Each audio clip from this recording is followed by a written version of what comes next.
Morning. And I'd like to call the June 13th Board of Trustees meeting to order. And I'm going to turn to Board Secretary Stephen Fletcher for meeting protocol. Thank you Mike was way up there. So good morning, everyone. Welcome to our June Board of Trustees meeting here in Traverse City. Just a reminder, really, that today's agenda is filled with several significant action items of university business.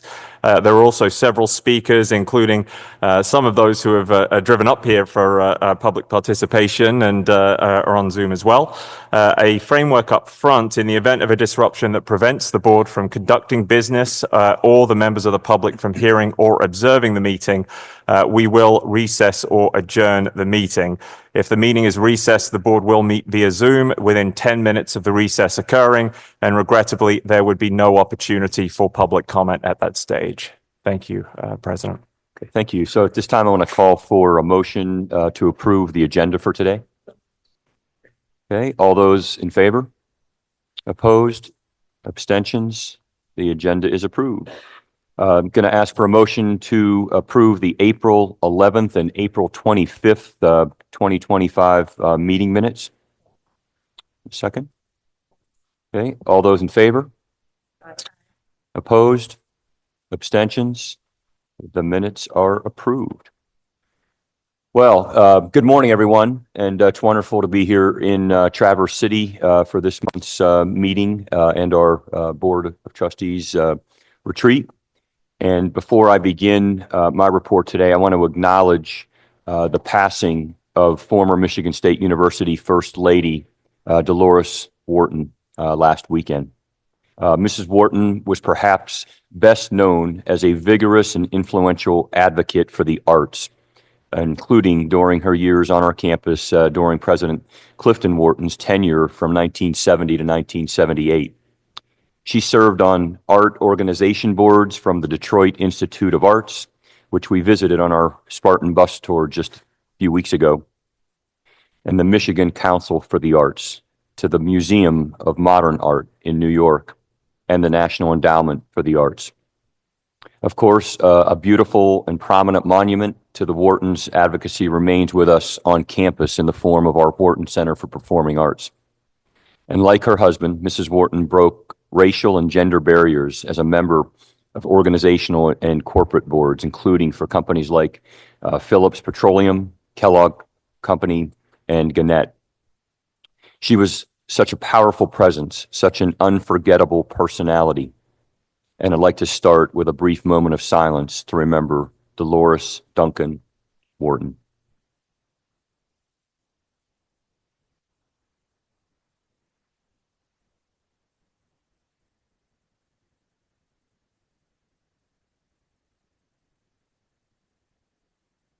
Thank you.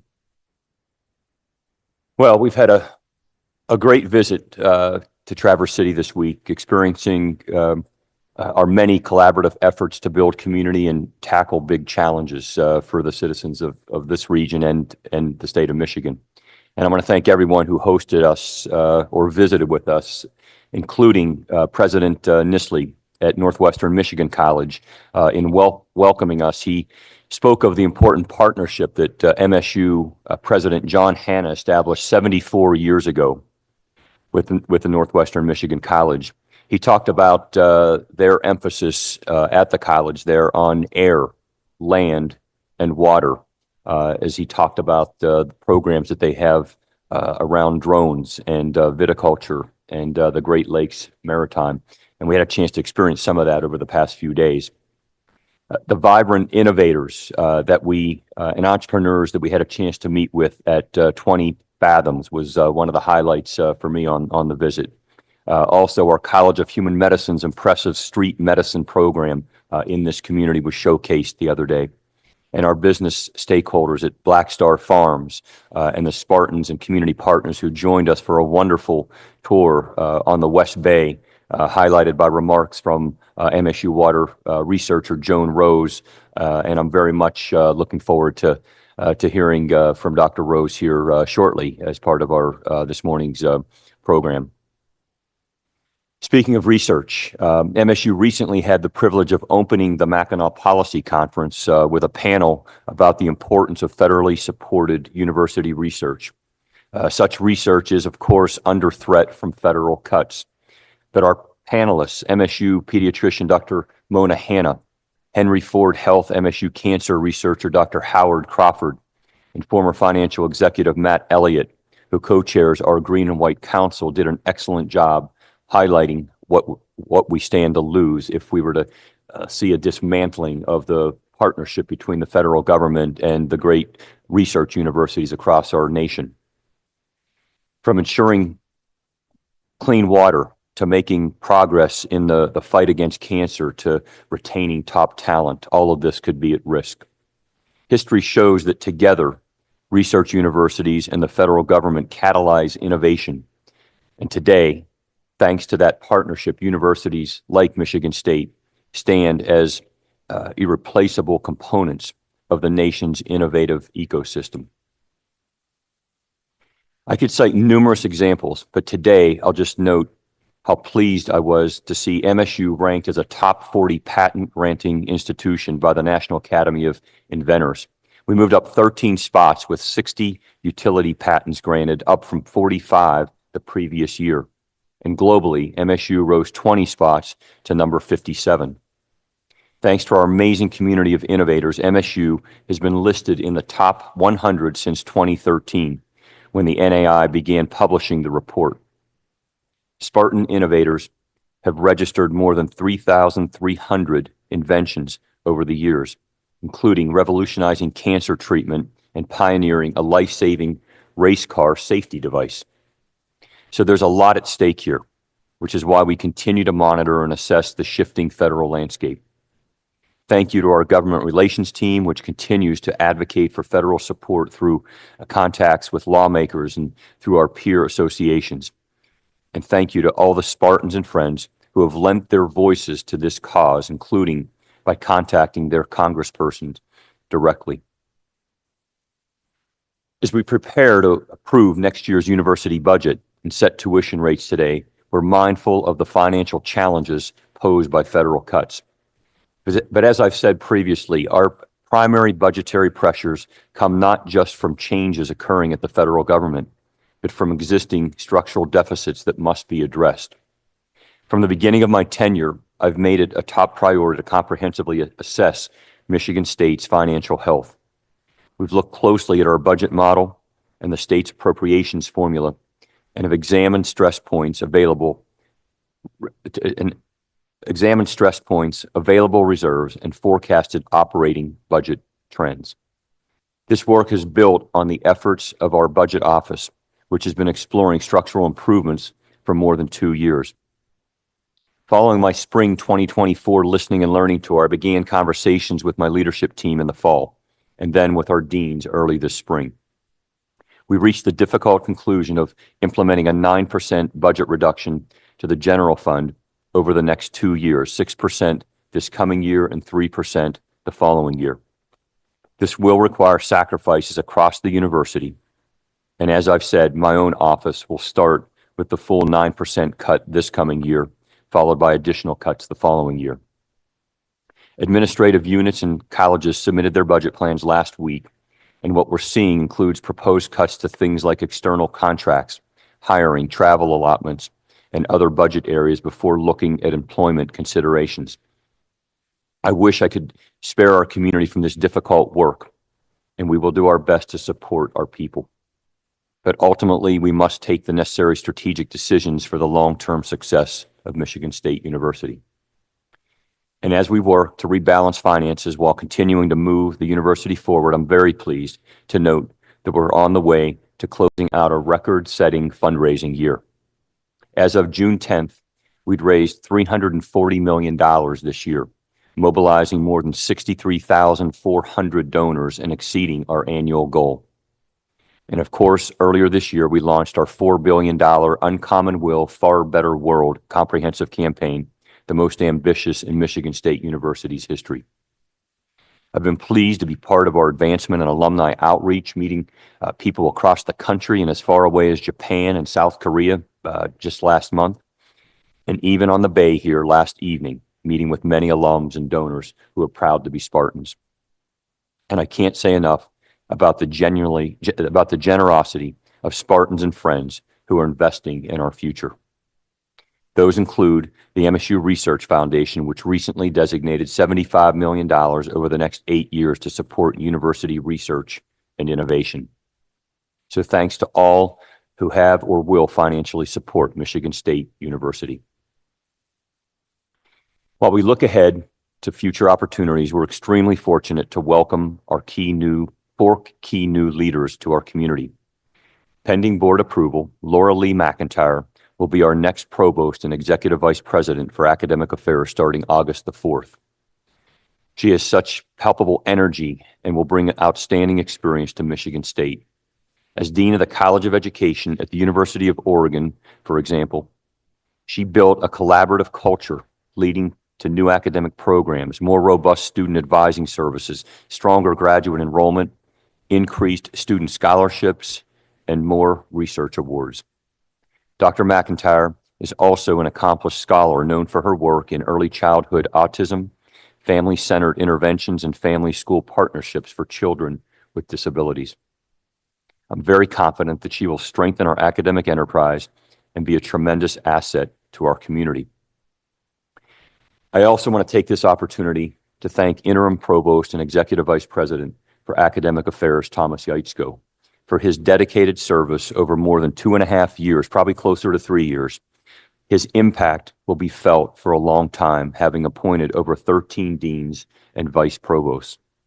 Thomas has led implementations and integrations from the MSU College of Law to the transition to our new student information system.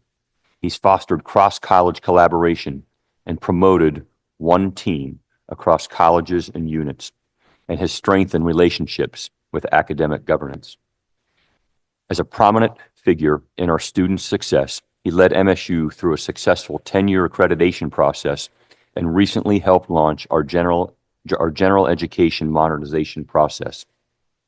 And it makes me very happy to acknowledge Dr.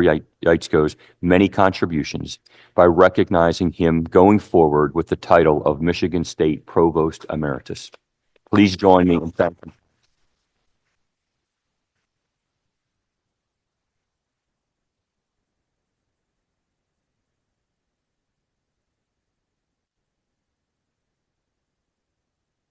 Thomas, thank you for your dedication to Michigan State University.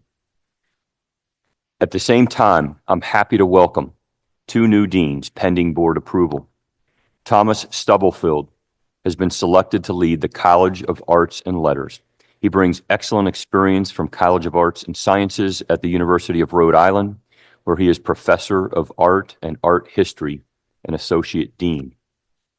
And I also want to congratulate and welcome Matt Daum, who's been selected to lead the College of Agriculture and Natural Resources, where he has done a great job as interim dean for the last year. Many of you have gotten to know Matt as the director of our nationally acclaimed packaging program, and I am confident that he will take our College of Ag and Natural Resources to new heights. Finally, just last week, we introduced our new athletics director. When I set out on the search, I told the board I was going to aim big, and I appreciate that they supported me in running the search with the freedom to go land a top-tier athletics director. And top tier is what we're getting in Jay Batt as Michigan State's 21st Director of Athletics. Jay is a visionary leader with a strong record of success, a deep commitment to student-athlete development, and a passion for building championship-caliber programs rooted in integrity and academic excellence. His vision aligns seamlessly with our institutional values and our shared commitment to integrity, equity, and the holistic development of all who wear the green and white. And I'm confident that all of these new leaders will elevate Michigan State's game in the years ahead. And I'm also confident that our efforts to reimagine, refresh, reframe, and reaffirm our MSU 2030 strategic priorities will ensure that we have the very best roadmap for our bright future ahead. And I enjoyed our conversation with the board and members of our leadership team yesterday around this as we work to fine tune and launch this reimagined plan in the weeks and months ahead. There's so much more to report from Michigan State, including what I hear was a wonderful celebration of Juneteenth yesterday. I'm sorry the board and I weren't available to participate on campus this year, but I want to thank everyone who helped produce the program and attended it at our new Multicultural Center on campus yesterday. And I want to conclude with thanks to our Traverse City hosts and an acknowledgement of those who hosted and traveled with us on the recent Detroit leg of our Spartan bus tour. These multi-day tours take university faculty to communities around Michigan that our students and partners call home. We highlight areas of Michigan State University's engagement, such as last fall's visit to MSU's Northwest Michigan Horticultural Research Center. Our Detroit tour took us to more than a dozen stops, including several locations where the university is partnering with community members in areas like healthcare and medical research, urban farming, and arts and culture. So I hope you enjoy this visual overview of the bus tour. We can run the video, please. Taking off out of East Lansing here this morning and heading over to Metro Detroit. It's going to be a great 2 days of connection with communities in the Metro Detroit area.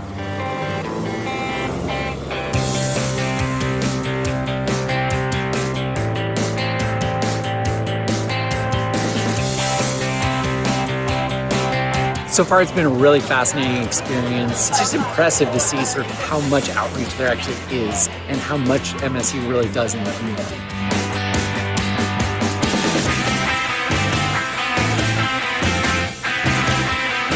This is what Detroit, I'm learning, is community and people getting together and utilizing the resources that are already here in place.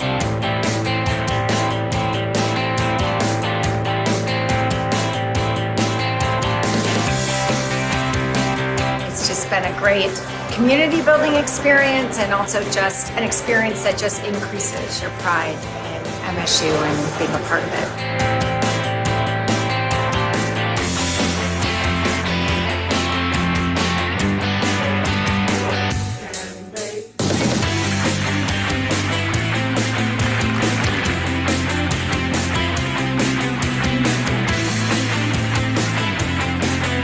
Been incredible. It's accomplished exactly what I had hoped for.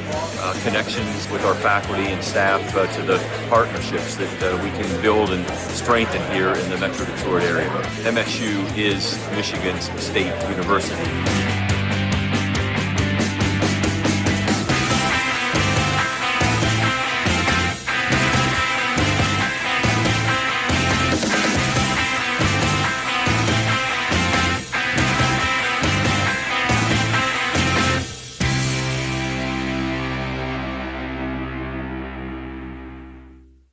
Thank you.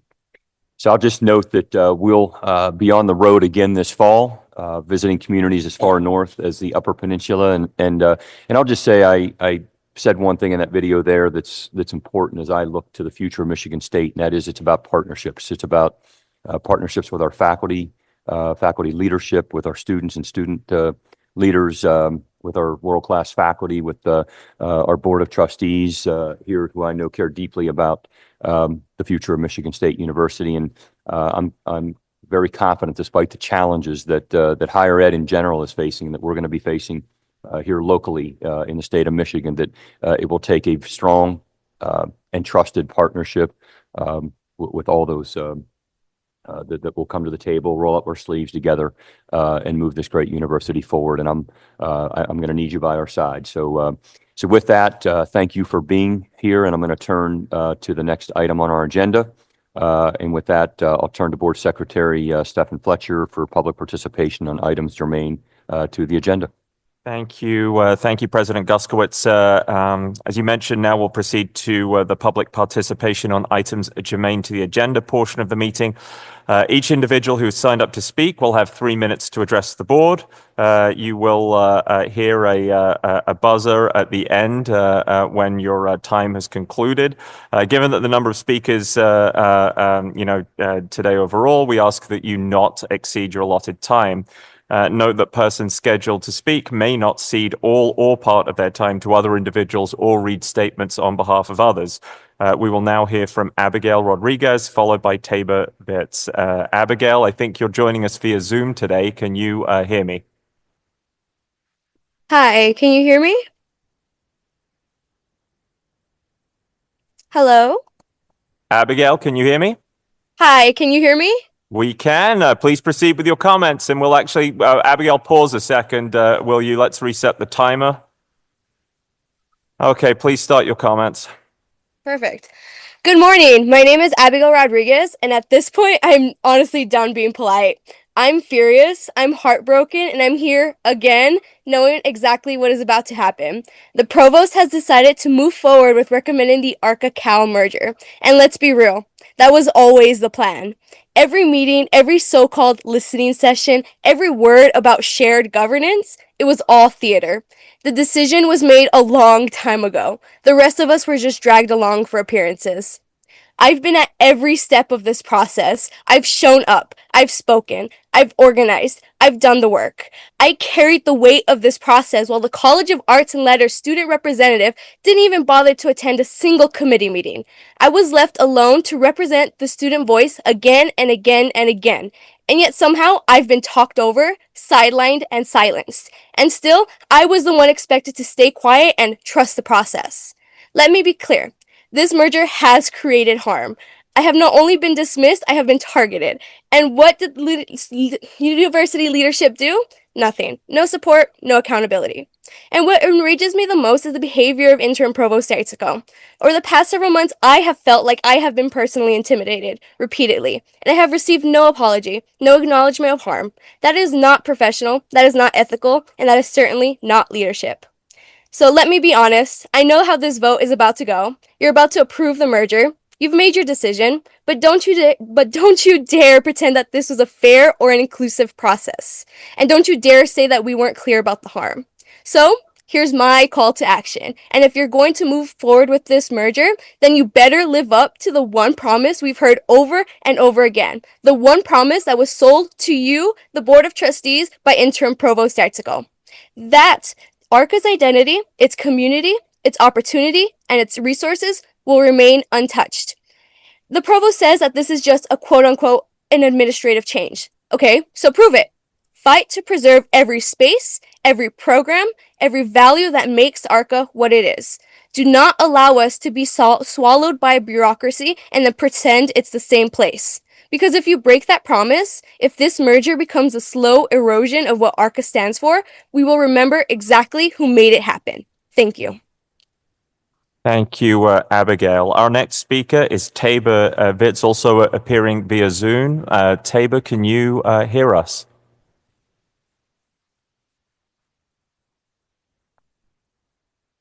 Tabor, good morning. Good morning. Can you hear me? We can indeed. Please proceed with your comments. Okay, thank you. Good morning. My name is Tabor Vitz. I am an alumni of the Residential College in the Arts and Humanities and the College of Arts and Letters. I'd like to start by, echoing Abigail's sentiments about the merger that's on the agenda today. To add to that, I would share that the merger process overall, unfortunately, has felt rushed, it has felt undemocratic, and it has been lacking in transparency since the beginning. It has been accomplished in such a way that students, their families, alumni, faculty, and staff all together have seen a great amount of stress and uncertainty about the process.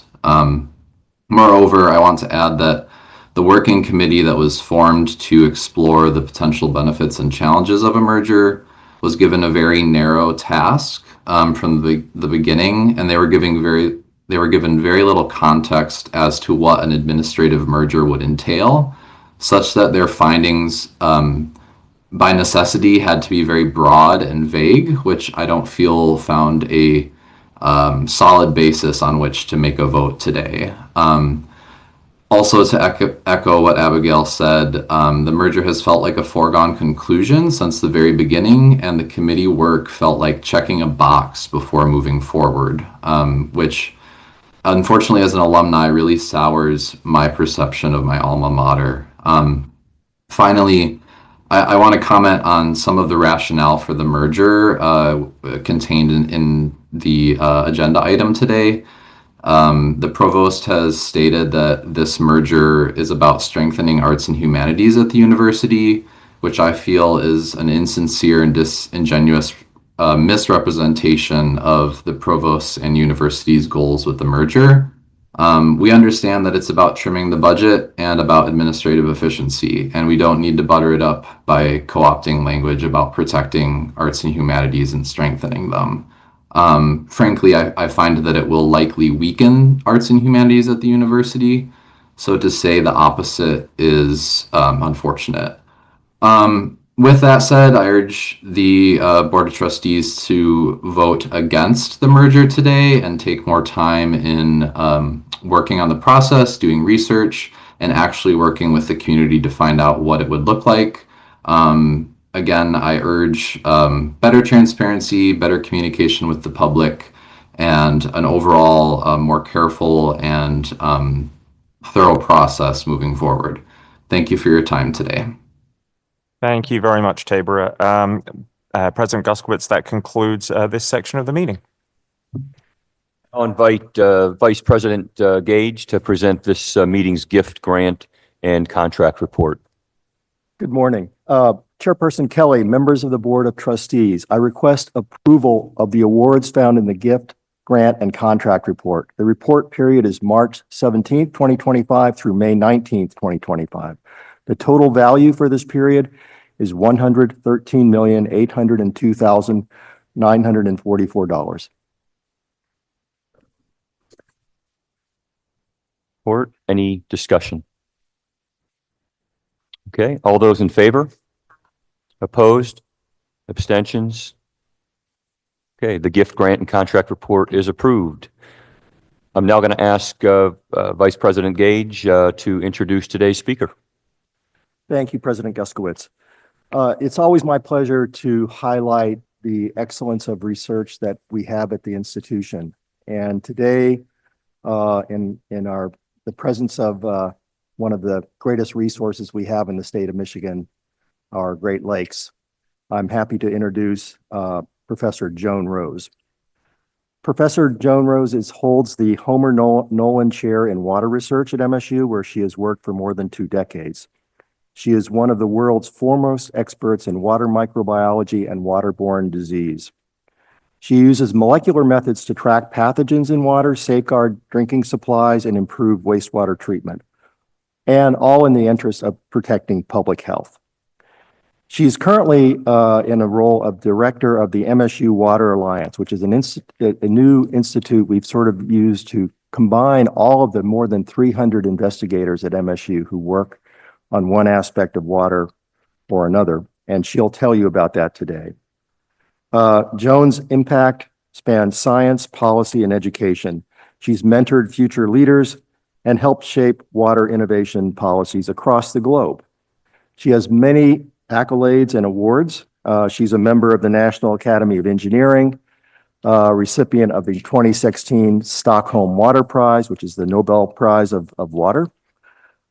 She's been awarded the 2024 International Water Association Global Water Award for driving bold, lasting change in the water sector. And she has, in Michigan, she's been recognized with the Guardian of the Environment Award and MSU's Impact Award for Excellence in Research. So she brings incredible insight and humility to her work, and her leadership continues to elevate MSU's standing as a center of water and environmental excellence. Please join me in warmly welcoming Dr. Joan Rose.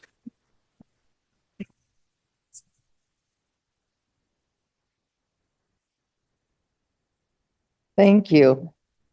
Thank you for that introduction, Doug, and President Guskowitz and distinguished members of the Board of Trustees. Thank you for inviting me, my fellow colleagues and public. Thank you for having me. I always I rarely pass up an opportunity to talk about water microbiology. I love it. And but today I'm going to talk about the Water Alliance and the wonderful faculty on our campus and the work that they're doing. And then it'll be a short presentation, and I hope if there's any questions or discussion, we can have that a brief time for that. Okay, there we go. So the Water Alliance was actually formed officially in 2023, but the faculty at MSU for quite some time since I first got here have coalesced together to work. Because if you work in water, you're doing interdisciplinary work. And so there was the Center for Water Sciences, there was the Water Cube program. There's been quite a lot of work and blue ribbon reports and things like that. We have over 230 some members, both specialists and faculty. That doesn't count our students and our postdocs and all the other individuals that we work with that work in the water space in some way. And they've always had an interest in forming a program. I think the unique thing about the Water Alliance is that in the past, there was a lot of focus on research, on the water research endeavor. This is focused on all three missions of the university, and that is education, research, and engagement. So I really like that aspect. We have about 228 individuals out of the total numbers that are on our listserv. And so we have great participation across the university, including our extension that have formed the Water Alliance. So we're really happy about that. Now, our goals are really to take a look at broadly our departments, our other research centers, our other institutes, and to bring them together and to really catalyze, start communicating the work we do, connect people, and of course, build the education program. I really like, our focus on this, solutions to water problems, right? So that's translation from science into practice, amplifying our water research, teaching, and engagement. That picture below that communicate is Dr. Michael Wagner with young engineers who were in a competition for building robotics with Legos. And it was quite exciting to see all their energy. Of course, building networks, especially with our external partners, and the creating training and educational opportunities. So I think most everyone here probably knows about the threats in the Great Lakes, the coastal Great Lakes. And this freshwater body is known around the world. And we are a sort of a symbol of the threats to freshwater systems, to coastal systems. And we're actually part of the marine coastal systems too. So people that work in the Great Lakes work in marine systems as well. So there's a lot of commonality. I came from Florida originally 20 years ago. I was thinking about this long coastline in Florida and this long coastline in Michigan and some of the similarities. And of course, you can see in the middle there, septic tanks was one of our issues. Flooding and climate impacts are clearly a problem. The non-point source pollution from our agricultural endeavors across the state, and our beautiful recreational beaches. I just read that recreational beaches in the United States are worth $50 billion a year. And the Great Lakes is a high percentage of that, our 500 and something beaches just in Michigan that we monitor. Of course, we had combined sewer overflows and sewage spills that we need to take care of. These all bring various types of pollutants. The state has already taken on a leadership role, for example, with PFAS, even ahead of what the federal government was doing. And you might have seen in the news that they're trying to roll back some of the PFAS regulations at the national level. But I think the state will remain a leader in that regard. So I work on beaches, and this was a headline that got a lot of attention. And we might expect any time that we have high rainfall events that more of our beaches are going to be closed. I've already seen headlines in Seattle, in Texas, in Connecticut just today about beaches being contaminated, and of course the high rainfall in that hit Texas really impacts. So when you look at what we do on the land, you look at climate, that's the driver of the pollution to our recreational sites, to our drinking water. Of course, then the other thing that's been in the news, and a really great report by the International Joint Commission on plastics in the Great Lakes and microplastics and the harm that that's causing. So the faculty came together in 2023, and we had a lot of meetings the first year to define who we are as water scientists across the spectrum. And water is really big, right? And flows across a lot of boundaries. So, but it turns out that our faculty are driven by a lot of the same things. Climate change drives their research. Engagement, equity drives their research. I was surprised to see that commonality. They really care about that. Spatial issues, working at the very local molecular level on water, all the way to the global level of climate change, Great Lakes scale to that local beach or that local river. So these are the things that drive our faculty to the science that they do. They found themselves in what we call 3 hubs, and these are like transportation hubs, where people congregate, they move from hub to hub, bringing ideas, bringing research, bringing projects. The One Water, One Health Hub to ensure water security for healthy people and planet. They are focusing on PFAS outreach, managing contaminants, multiple contaminants. That's always been the issue. Mixtures. How do we assess exposure to mixtures and water insecurity? In fact, our group in Flint that works on public health has done global work on water insecurity, and now is looking at that model for Michigan and looking at our own communities in the United States, believe it or not, where we have water insecurity, where we shouldn't have. We also have the ecosystem group, ecosystem resilience. They are looking at new ideas in science around the mixtures of where fresh water meets the coastline and coastline resilience. That is a very big issue right now.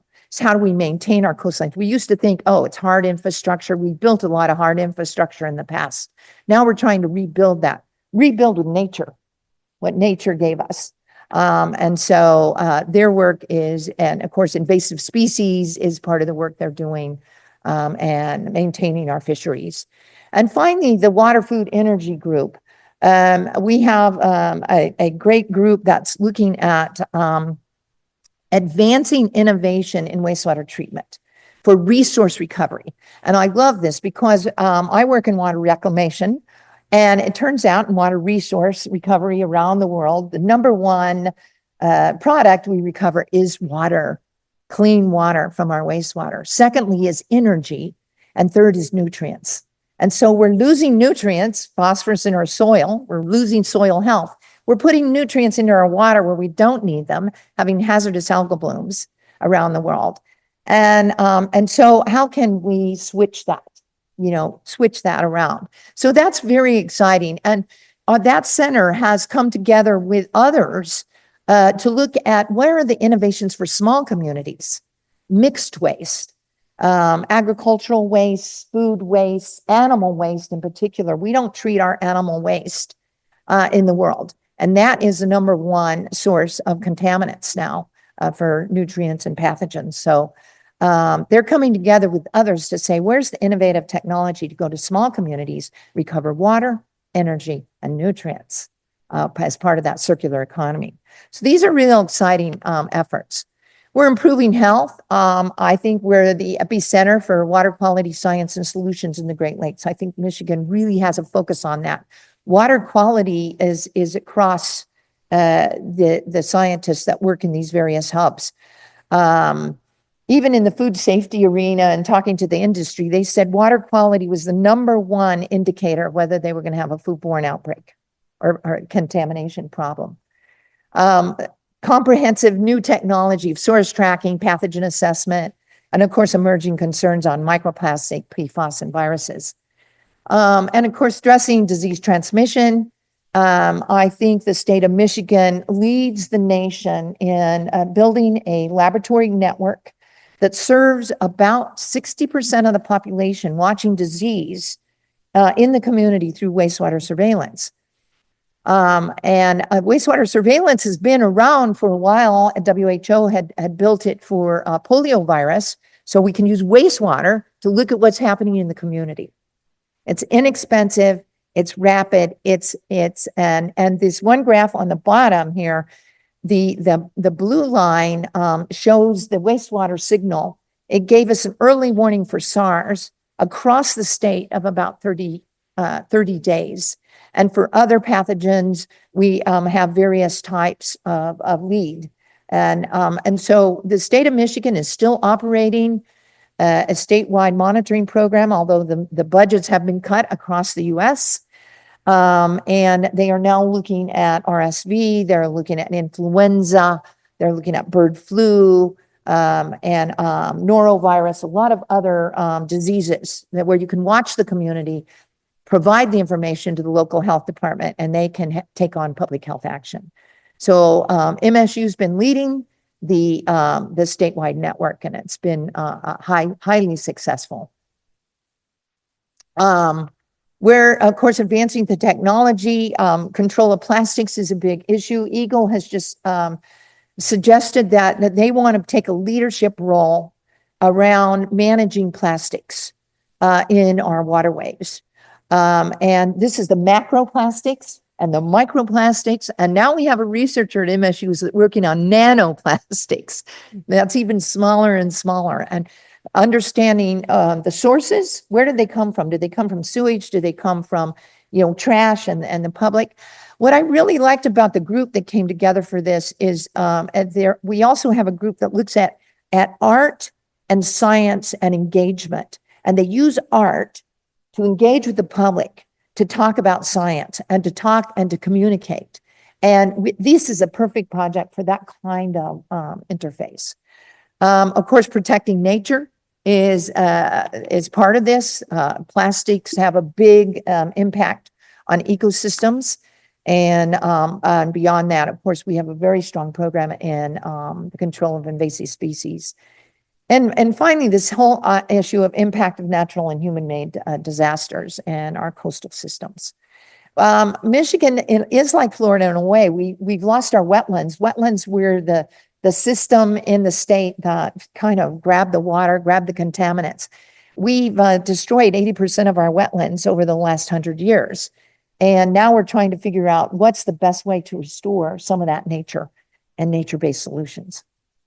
The plastics project hopefully is being funded by Eagle. On July 3rd, we'll have a virtual seminar with Eagle in the city of Lansing and East Lansing. And this is a technology that's come from the Netherlands. We want to demonstrate it here, actually have a demonstration. I love demonstration projects with water. But beyond just demonstrating the technology, we're going to look at the science. Like, what's the science and the hydrology, how fast the water moves, what kinds of plastics, how do we engage with the public? So this is a scientist from Engineer, Community, Sustainability, and Packaging. They're putting this project together. I love that integration of different science. As I mentioned, inspiring the circular solutions. Water is now really thinking about the circular economy. We're so linear. We were so linear also in our education. People were, over here, they learned about stormwater. Over here is wastewater. Over here, drinking water and groundwater and beaches, recreational waters. We're thinking about the one water concept. How do we look at the one water concept and tie that to the one health concept? Health of the environment, health of people, health of the biosystem, animals and plants. And as I've said, one of our focuses is on small systems, because if you look at the technology that's out there, it's been for the big cities and they've been able to afford it, put in this new technology. and take the benefits. But the smaller communities are often the ones that need these. And it can supply enough resources actually to run the plant and then to move into the supply chain some of the materials. So it's really going to be an exciting endeavor. One of our goals for the next 2 years is to really focus on young professionals. And what I mean by our young professionals is our graduate students, our postdoctoral scientists, and our assistant professors. We know with all these cuts that they're the ones that are going to be really suffering. I think, they're going to be the ones that are going to be stressed out and struggling and thinking about how they get their next grant. But there's so much we can do to help them. Right now, we're still luckily funded for by the NSF. That hasn't been cut. For our research traineeship grant, it's Water Cubed, and it's called Water Cubed because we're bringing data science, AI, machine learning together with water science, together with social science. So how do we solve water science, water pollution problems or water problems using big data, using AI, using all the new tools, but through a social lens? Through a social lens, because you never solve water problems without engagement with the community. We have 14 participating departments. We have a cohort of about 20 students, and we're building curriculum that more students are going to join. And we're just, our students are fabulous. They're so excited about the work they're doing and bringing these, getting trained at this interface. I'll just end with a couple of things on our future efforts. One of our major pushes is going to be communications. And we've got a website. We'll put up a directory soon on that website. We've got our stories up there, but we've just engaged with some of the younger people that really know how to use our social media to advance our stories. We've got such great stories around water, and we haven't told them, I think, as well as we could. And so that's really going to be our goal, is to tell the stories on all the new work that we're doing and the work that we're funding. Well, as I said, we're working with Eagle, and this project on plastics, by the way, is a partnership with Grand Valley State University, and we'd like to see more of those kinds of projects. I was here last year, and I met with the group that's developing the Freshwater Center for Research and Innovation, and I think that is another place with Northwestern Michigan College where we can, start and look for opportunities to work together on key projects. We're going to submit a large grant to the Borough's Welcome Fund on climate and health. We have expertise in climate. We have expertise in health. We've worked together. We're really looking at how water and foodborne diseases can be mitigated at the community level, using climate information and our wastewater surveillance program. We're hoping we're going to organize and run 2 national beach conferences. We were awarded an EPA grant, but it's gone silent. But we have not received the letter that said we are not awarded the grant anymore, which is good news. I've heard from some of our other grants that we submitted that we were at the end of President Biden's administration that we were awarded. We already got letters that said they're going in a new direction, so we're not going to get those grants. But this one we haven't heard yet, so somebody maybe likes beaches. And so MSU will be leading these national beach conferences, I hope. We're going to continue to engage with stakeholders and the private sector in particular, because they have some big challenges with water. And from what we heard, they're going to need academic, intellectual approaches. And we had the World Bank at our recent Fate of the Earth conference, and they are very interested in what's going on globally, this idea of water, food, energy, health, bringing all that together and bringing some science to the local communities around the world. So we'll be starting a collaboration with the World Bank.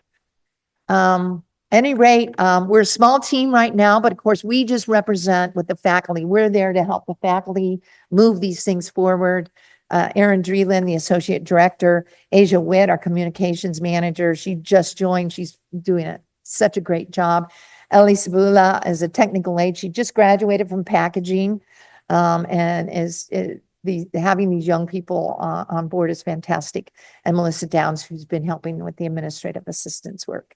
So again, thank you for having me here. And I'm happy to answer any questions or entertain any other comments that others would like to make. Thank you.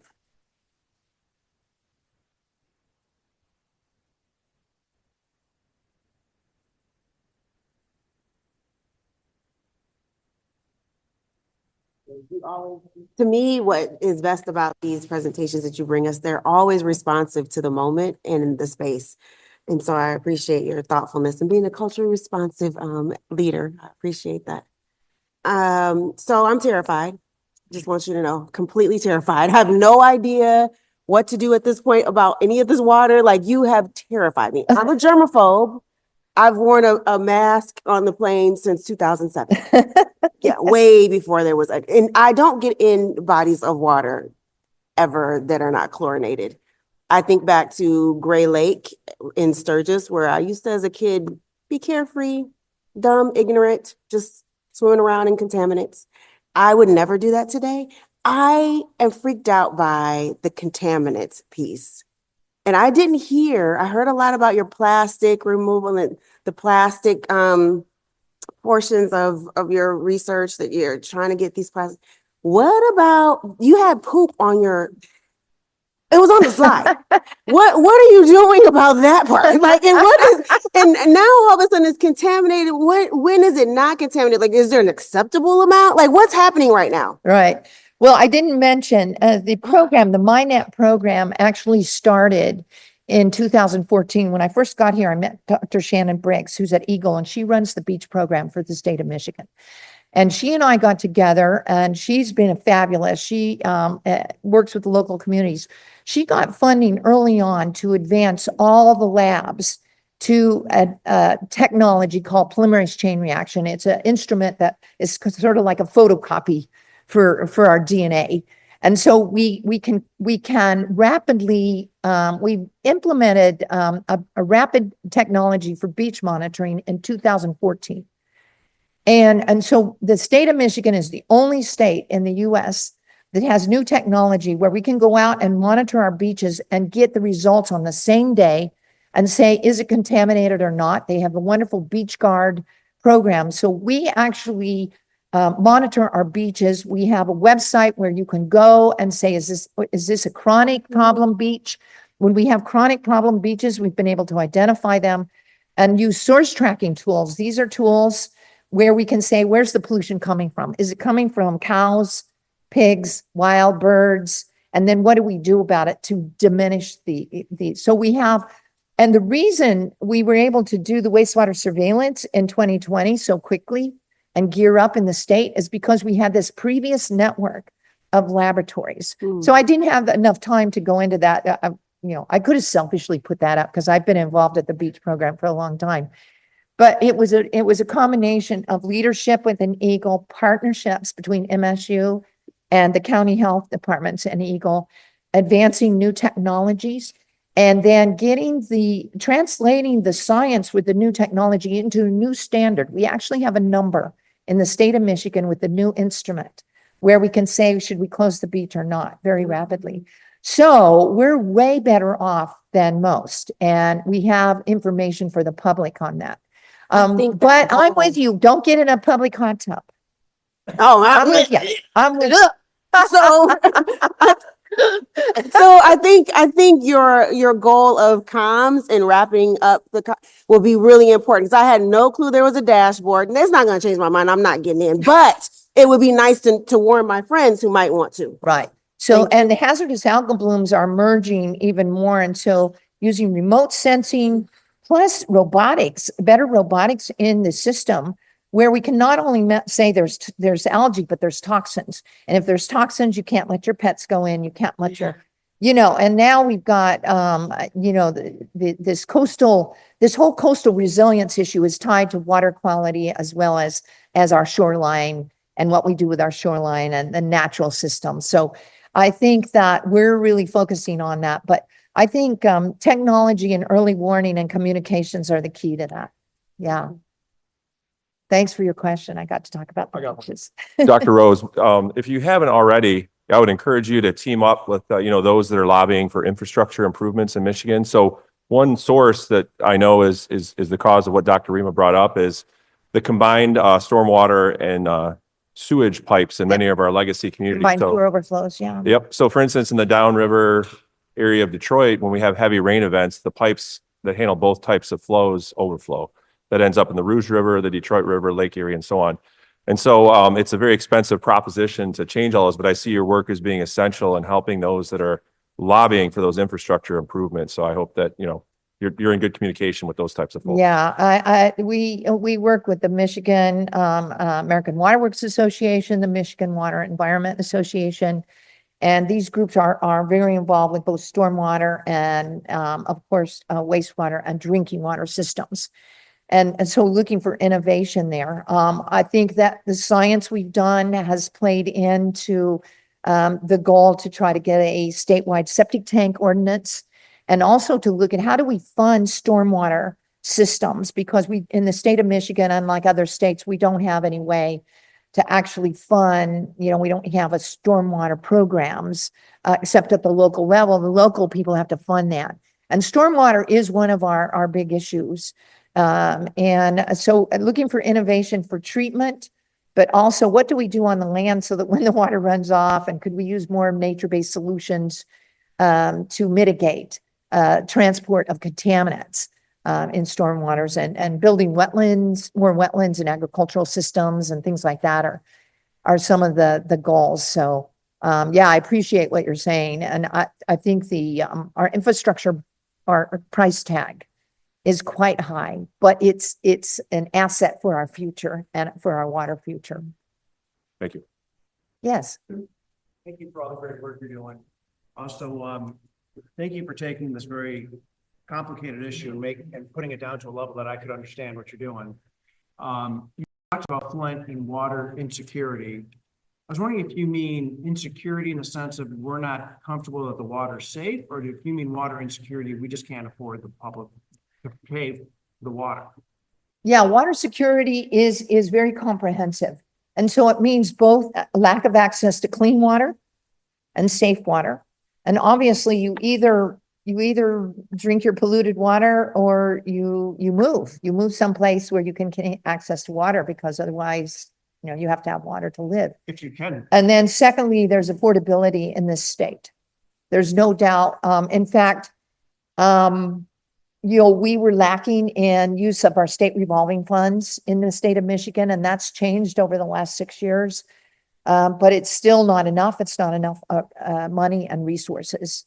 And, you can't just wait for every crisis, because as you know, in Flint, the public suffered for almost 2 years before they decided to switch the water back and then make some decisions.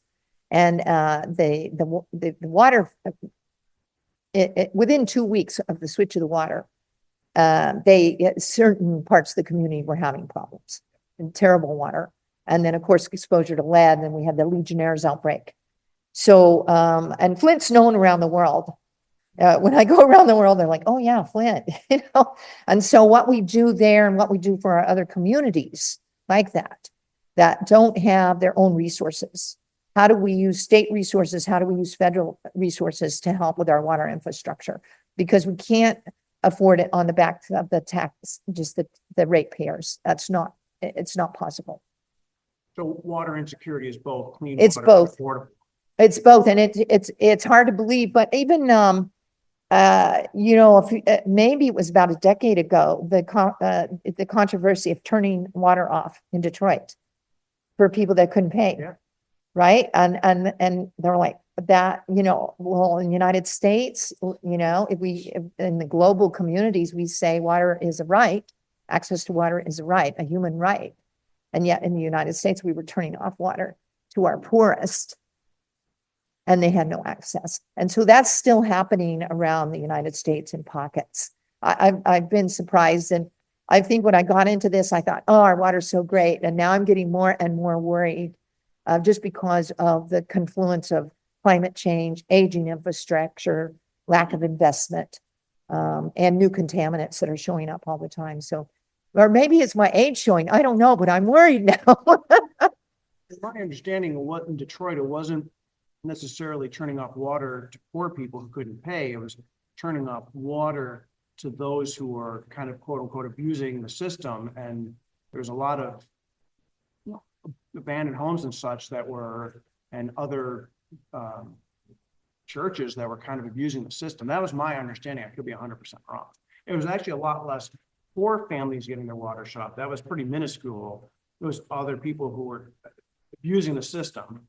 Is that not your understanding? Well, yeah, it was a little bit of both, but I think that what drove the utilities and then others to start to think about, and this happened nationwide too, but Michigan had to think about it early on, to how do we look at affordability, was the fact that some of these families did not have access to water.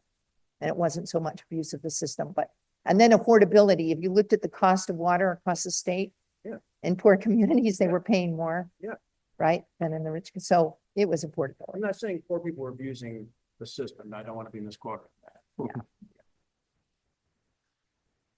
Dr. Rose, you talked about PFAS, and it seems as if PFAS has become much more of an issue as a contaminant in the last decade. I mean, I had never heard of it up until maybe 7, 8 years ago. Are there something unique about our waterways in Michigan that causes the aggregation of PFAS in our water? And is this a contaminant that's always existed, but we've only recently been able to identify it?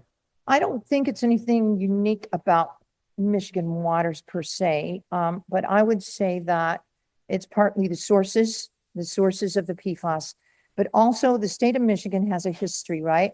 So we could start back with DDT. You know, both the scientists and the government coming together and saying, boy, this is harmful. What should we do about it? PCB was next. We had a role in PCBs first, and then it hit nationally, even dioxins. And now, of course, PFAS just is, we did more monitoring early on than any other state. We're still not doing enough monitoring of some of our groundwaters. 30% or 40% of our population are on groundwater and their own wells, and we don't monitor our groundwater very well. And PFAS just moves, and it's so stable. And we're finding out more about all the different kinds of PFASs, and then also the health effects and which ones are most risky. So I think it was that Michigan took a leadership role in this idea. And the Great Lakes in general, if you go back to the International Joint Commission and the work that they've done with collaborations with our Canadian neighbors, there's always been a focus on the state of the Great Lakes, right? The state of the lakes, and monitoring these contaminants and our sediments. And I think in Michigan, we recognize, okay, now it's not just the Great Lakes. It's our rivers, it's our groundwaters, it's our shorelines. So we've gone inward and started to look at more. So I think that it's partly that as well. Thank you. Any other questions? All right. Thank you very much. Thank you.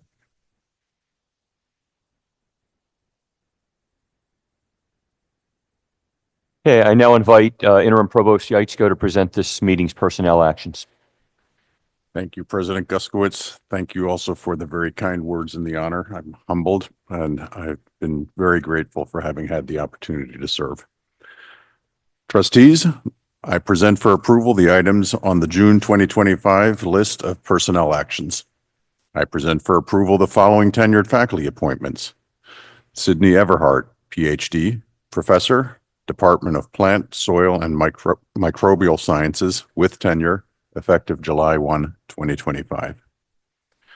Guanyu Hu, PhD, Associate Professor, Department of Statistics and Probability, with tenure, effective August 16, 2025.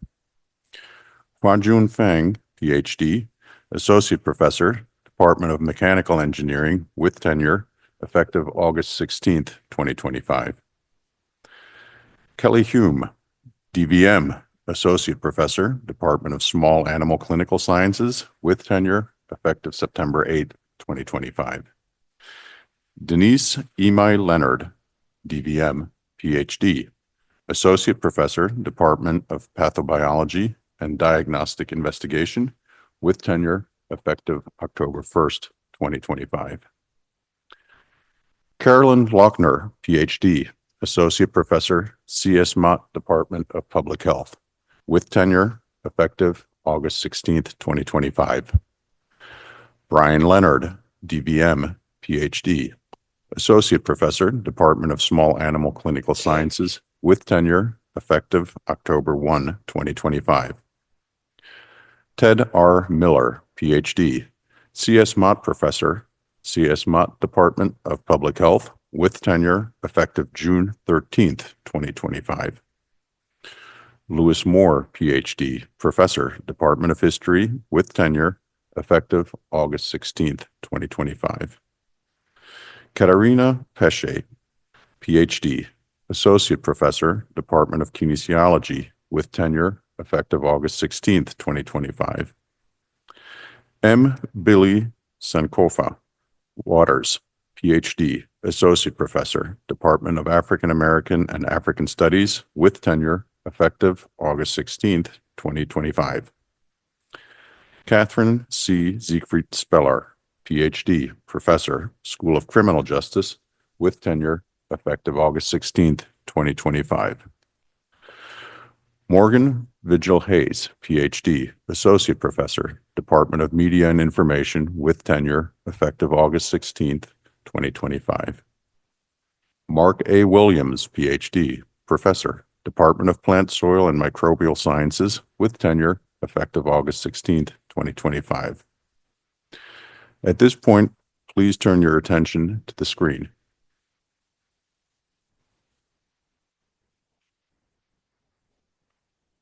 I'm now pleased to present for approval the 55 faculty members promoted to associate professor with tenure and the 6 associate professors who acquired tenure with reappointment.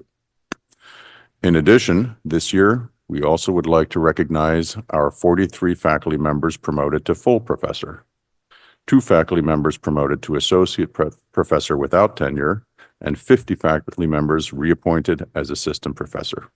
Congratulations to all of our faculty on these achievements. It is now my distinct pleasure to present for approval the appointment of Laura Lee McIntyre, PhD, Provost and Executive Vice President for Academic Affairs and MSU Research Foundation Professor, Department of Counseling, Educational Psychology, and Special Education, with tenure effective August 4th, 2025. I present for approval the appointment of Jason M. Batt, Vice President and Director of Intercollegiate Athletics, Department of Intercollegiate Athletics, effective June 17th, 2025 through June 30th, 2031.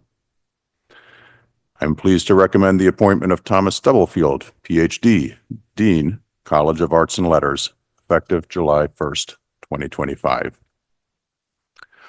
I'm pleased to recommend Matthew Daum, PhD, Interim Dean, College of Agriculture and Natural Resources, for a change in title to Dean and Associate Provost, effective June 13th, 2025.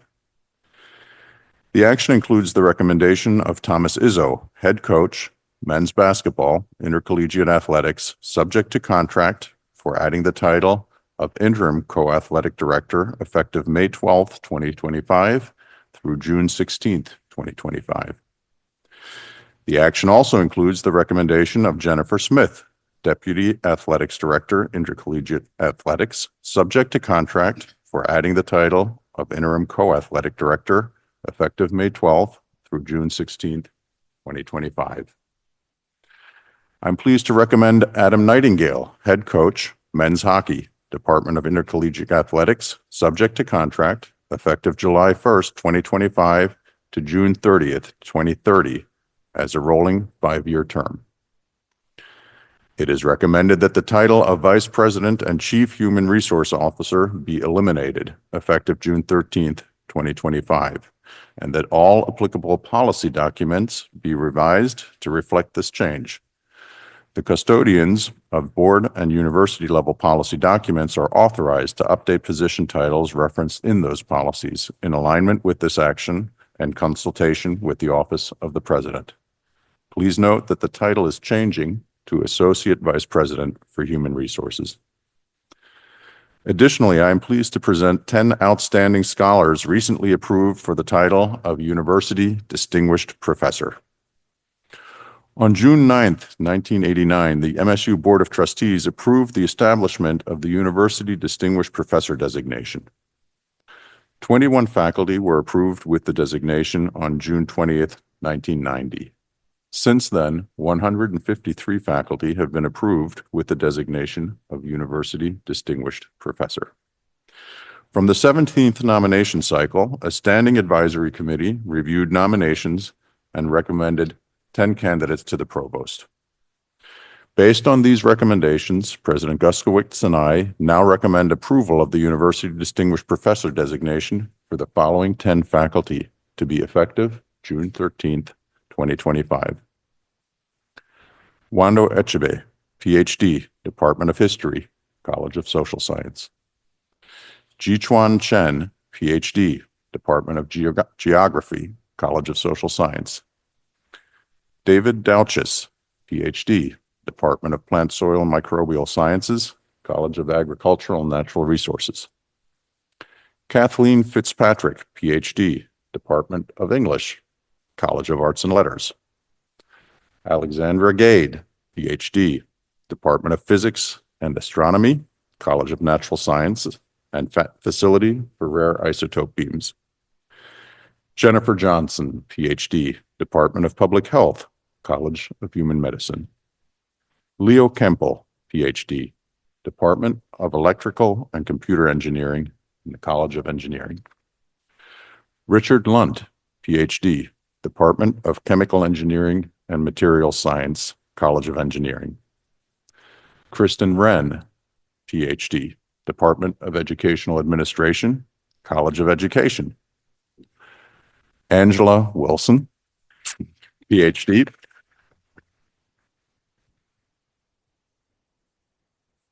Department of Chemistry, College of Natural Science. Also included in your materials are information reports for academic personnel actions. Thank you. Is there a motion to approve the personnel actions? So moved. Support. Or any discussion? Congrats, Angela. Congrats. All those in favor? Aye. Opposed? Abstentions? The personnel actions are approved. Thank you very much. Thank you, Provost Yaitsko. At this time, I'm going to call on Trustee Sandy Pierce, who will present the committee report for Budget and Finance.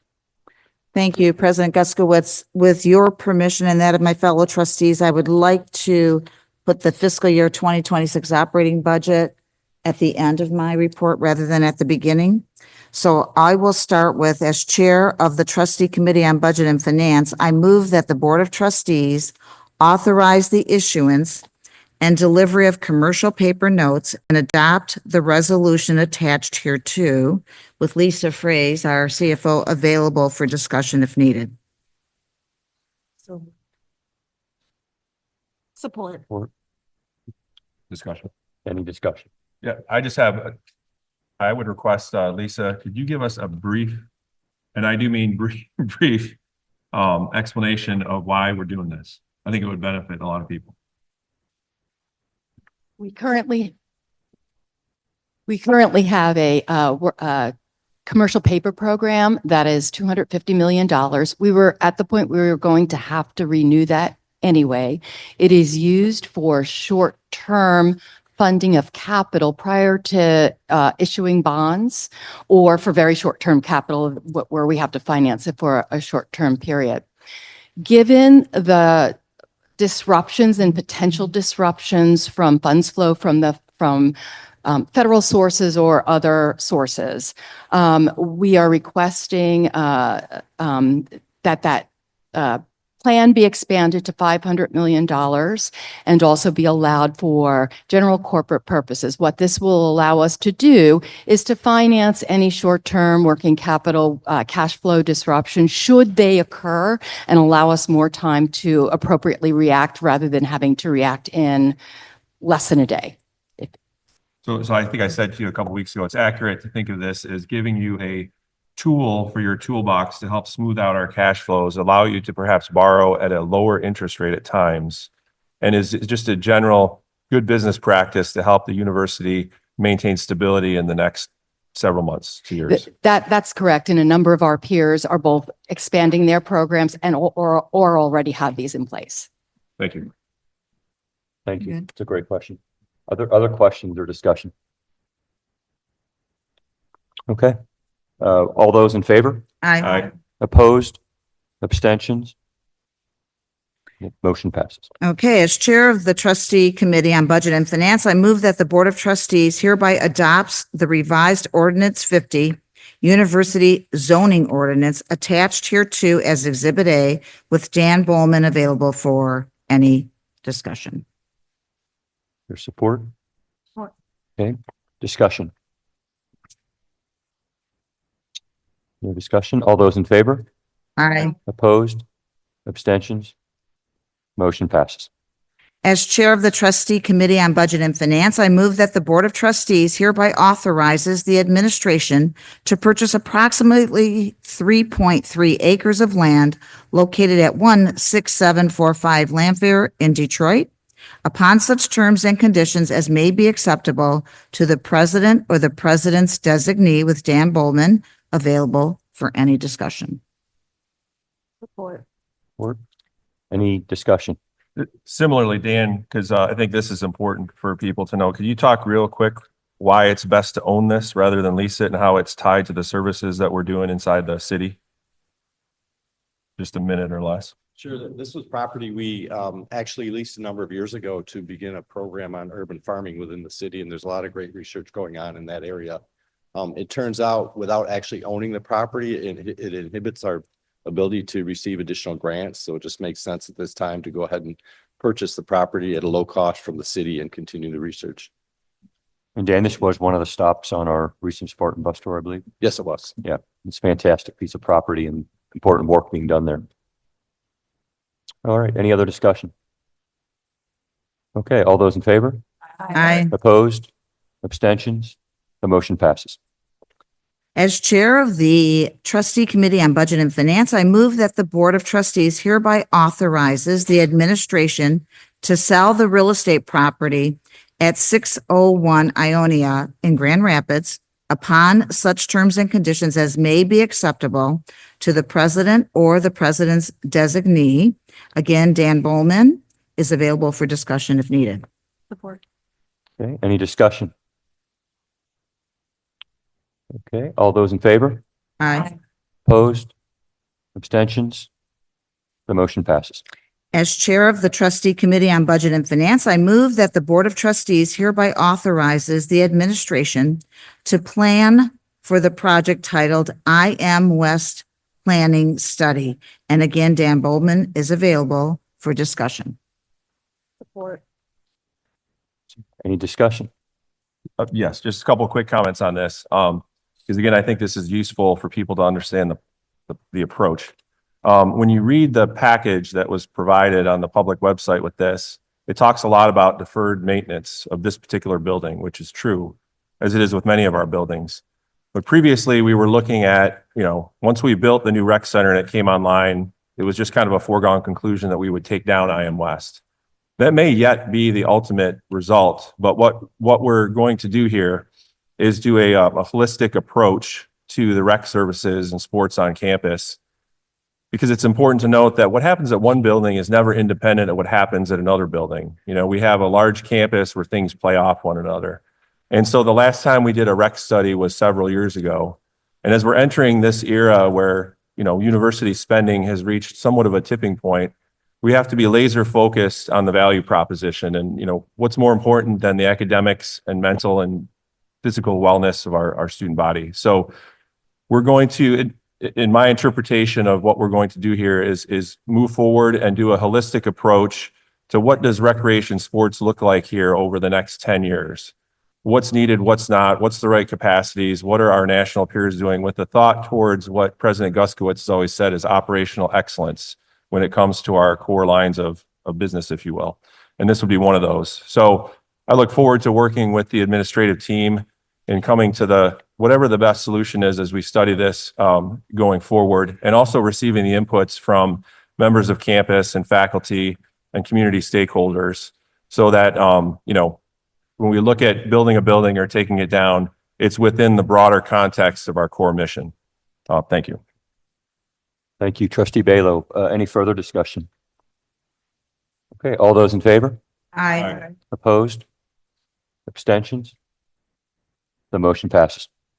As Chair of the Trustee Committee on Budget and Finance, I move that the Board of Trustees hereby authorizes the administration to plan for the project titled First Gen Center. And again, Dan Bowman's busy today. He's available for discussion. Support. Any discussion? All those in favor? Aye. Opposed? Abstentions? The motion passes. As Chair of the Trustee Committee on Budget and Finance, I move that the Board of Trustees hereby authorizes the administration to plan for the project titled Veterinary Medical Center, A-Wing, Domestic Water and Infrastructure. Again, Dan Bowman is available. Is there support? Support. Any discussion? All those in favor? Aye. Opposed? Abstentions? The motion passes. As Chair of the Trustee Committee on Budget and Finance, I move that the Board of Trustees hereby authorizes the administration to plan for the project titled Chemistry, HVAC Replacement and Improvements. Again, Dan Bowman is available for discussion. Is there support? Any discussion? All those in favor? Aye. Opposed? Abstentions? The motion passes.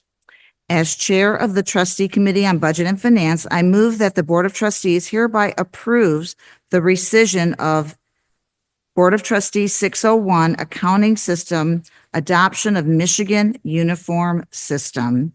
Lisa Frace, our CFO, is available for discussion. Support. Any discussion? All those in favor? Aye. Opposed? Abstentions? The motion passes. Okay, before I read the resolution, which was really the first resolution recommending the adoption of Michigan State's 2026 operating budget, I'd like to first provide some perspective. We have, as a board, have thoroughly evaluated the administration's proposed budget to be sure that we achieved really a balanced approach that thoughtfully addresses our structural budget issues, that makes critical investments across campus to support our growth, and prioritizes an outstanding and affordable education for our students. The board is absolutely united in our commitment to ensure that Michigan State is best positioned to deliver exceptional academic programs that equip students for success now and in their future. And we also want to support our faculty and staff to succeed in their roles as the true engines of making this great university work and flourish. As we, as a board, and most of the board attends the Budget and Finance Committee meetings, as we evaluated options, we studied the challenges impacting our university's financials. Double-digit increases in the centrally funded cost of employee health care, the impact of inflation and tariffs across most of our operating costs, like food and supplies that are necessary to actually run this university. Reduced income from federal actions, research cuts, restrictions on international student enrollments. And if you've been reading or listening to the news this week, then you have heard of the threat of additional state appropriation cuts. State appropriations per resident undergraduate student has fallen by 44% since fiscal year 2000, when we adjusted for inflation. Every June, the board works to determine tuition rates as part of the overall university budget process. We carefully consider tuition rates as part of our responsibility to balance access, affordability, and ensuring the resources that are necessary to support MSU's mission as a world-class research institution. And so you will see when I read the resolution, if you go to the actual addendums, that we are actually proposing in the resolution a tuition rate increase on resident undergraduates at the legislative cap set in Lansing. We expect that to be 4.5% or $798 per academic year. If the legislative cap is lower than 4.5%, so will our rate increase be lower. So we'll pay attention to that. It's not finalized yet. It's important to note that over the past 10 years, MSU has held tuition rate increases to the lowest level of all Michigan public universities. And MSU has consistently increased university-funded financial aid in recent years, which has grown at an average of 7 to 8% annually, far outpacing any tuition increases.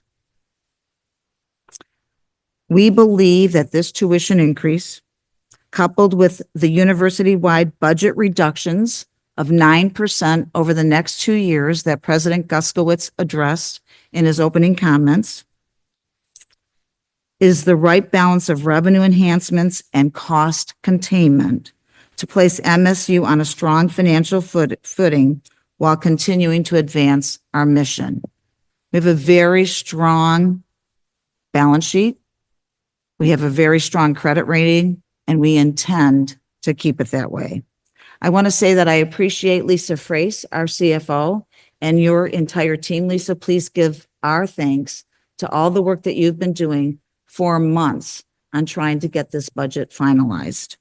I also want to thank my fellow trustees because we have had robust discussions on the budget and the tuition, and this is hard and challenging.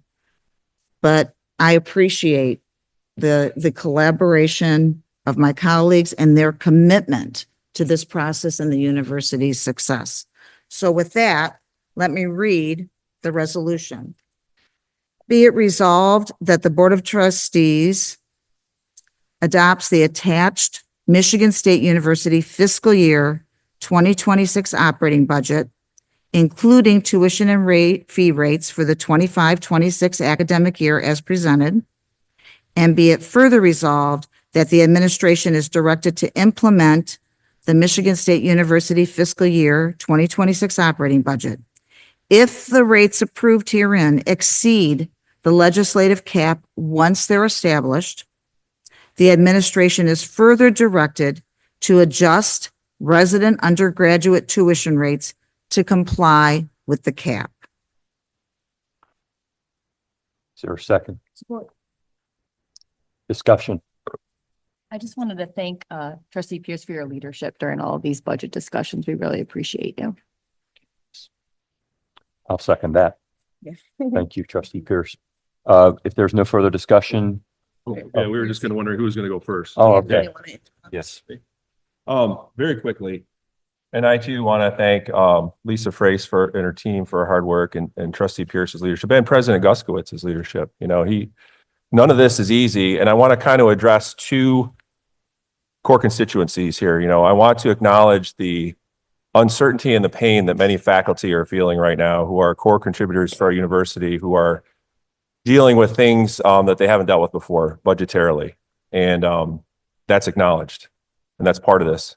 I'd also like to acknowledge that families, as I said earlier, in many cases have reached a tipping point when it comes to the cost of higher education. And, you know, with less high school graduates coming out of Michigan high schools than previous years and trending down and you know, other pressures on higher ed in terms of distance learning and other things that young people are pursuing. But that's not taken lightly in terms of the value proposition that we seek to provide here. So no increase is ever taken lightly.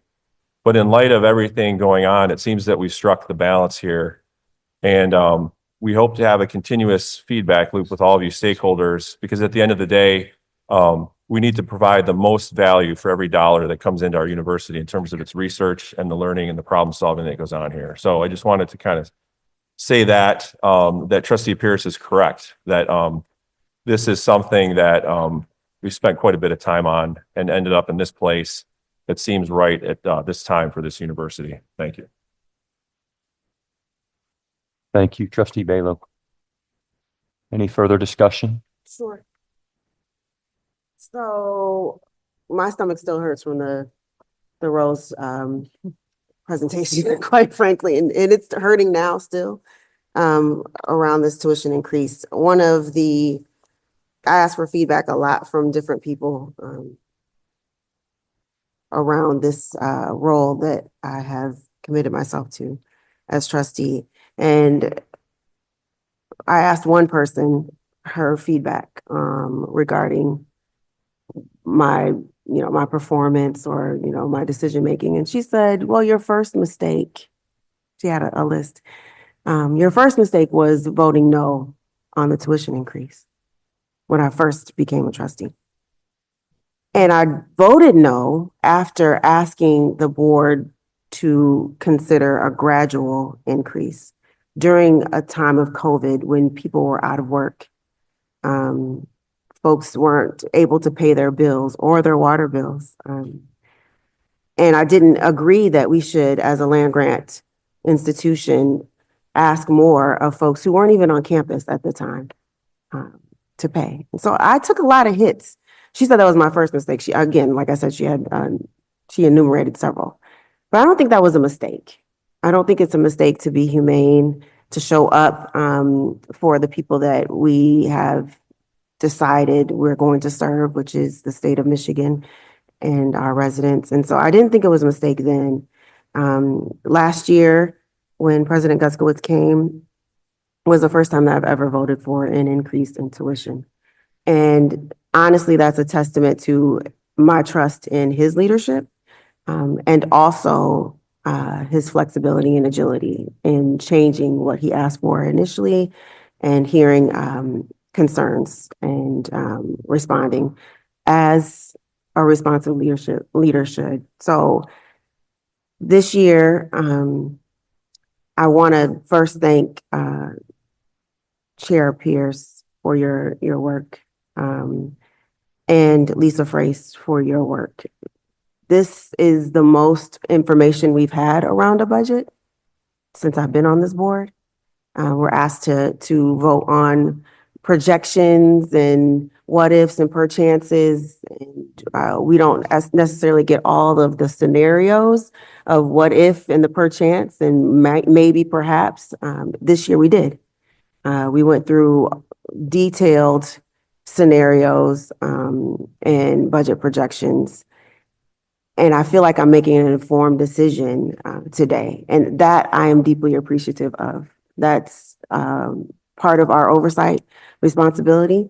And I will say that I'm still trusting and still holding out hope that all of my choices are handled with responsibility, particularly fiscal responsibility.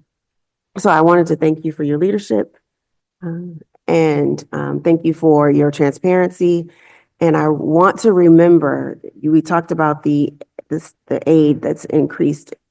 I want you to remember to tell me how that's going to happen, because my first dedication and commitment is to those who are most marginalized and minoritized financially in this state. And so I want to make sure that we are equitable in our access and that people who would be best served by Michigan State University are able to attend.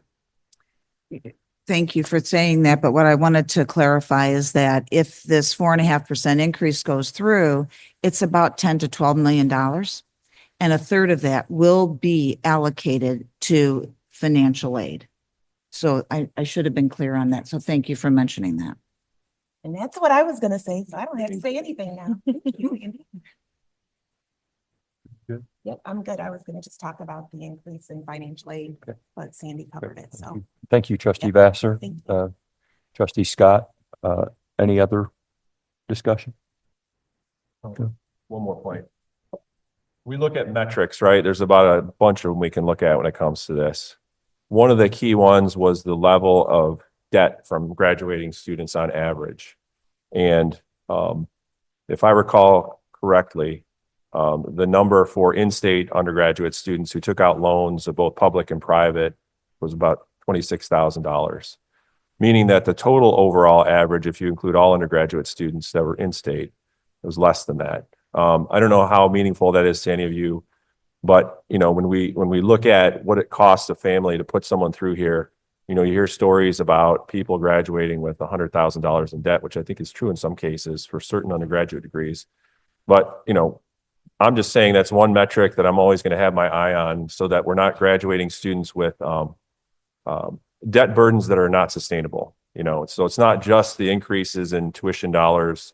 There's other metrics that could be looked at to figure out what the real burden is on our families. So if you're ever interested in learning more, I encourage you to reach out to members of our administration or those of us that can get you the answers, but it's very important information. Thank you. Thank you, Trustee Balo. Any other discussion? Okay. All those in favor? Aye. Opposed? Abstentions?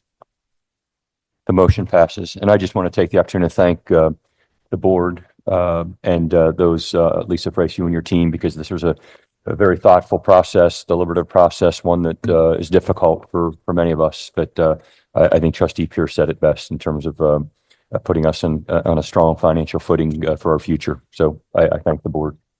Trustee Pierce. Okay, the committee also received information on the cash pool investment returns, the annual operating trust, and the endowment trust annual operating report for fiscal year 25.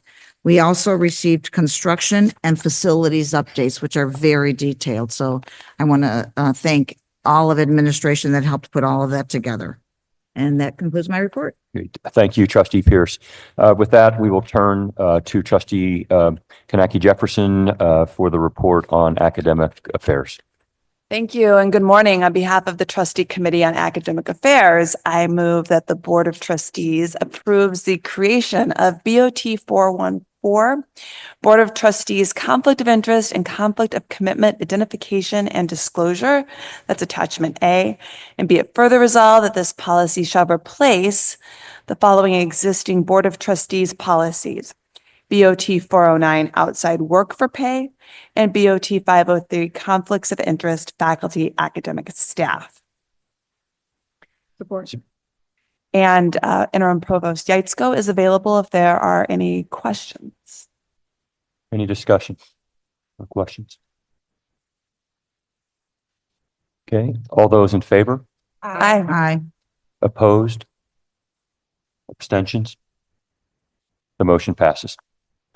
On behalf of the Trustee Committee on Academic Affairs, I move that the Board of Trustees hereby approves revisions to BOT 411, Board of Trustees Political Candidacy Policy as indicated in attachment A. Be it further resolved that the Board of Trustees hereby directs the Office of the Provost to take appropriate measures to update other university-wide policies and procedures to effectuate these revisions, including the rescission of conflicting provisions in consultation with academic governance. Support. Support. Okay. And Secretary Fletcher is available if there are any questions. I just have a comment. Okay. This is really good because in our view, this makes it easier and cleaner for people that work at MSU to run for public office, as is their constitutional right. And it's wonderful when people seek to be involved in the process. So that's all I wanted to say. I appreciate us taking a look at that and eliminating certain ambiguities and any trouble someone would red tape someone would have to go through in order to run for an office if that's what they so desire. Thank you. Any other discussion?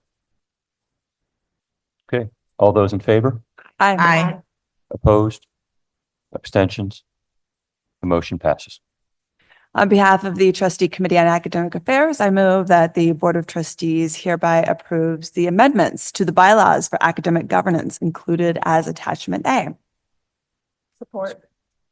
And Interim Provost Yatsko is available for any questions. Any discussion, questions? All those in favor? Aye. Opposed? Abstentions? Motion passes. And I have one final motion on behalf of the Trustee Committee on Academic Affairs. I move that the Board of Trustees hereby approves the merger of the Residential College in the Arts and Humanities and the College of Arts and Letters. Is there support? And again, Interim Provost Yatsko is available if there are questions or discussion. Any discussion or questions? Just a couple of comments here. I spoke with Catherine yesterday, who gave us a presentation from ASMSU. Thank you for that. Also spoke with Abigail, who you heard from today.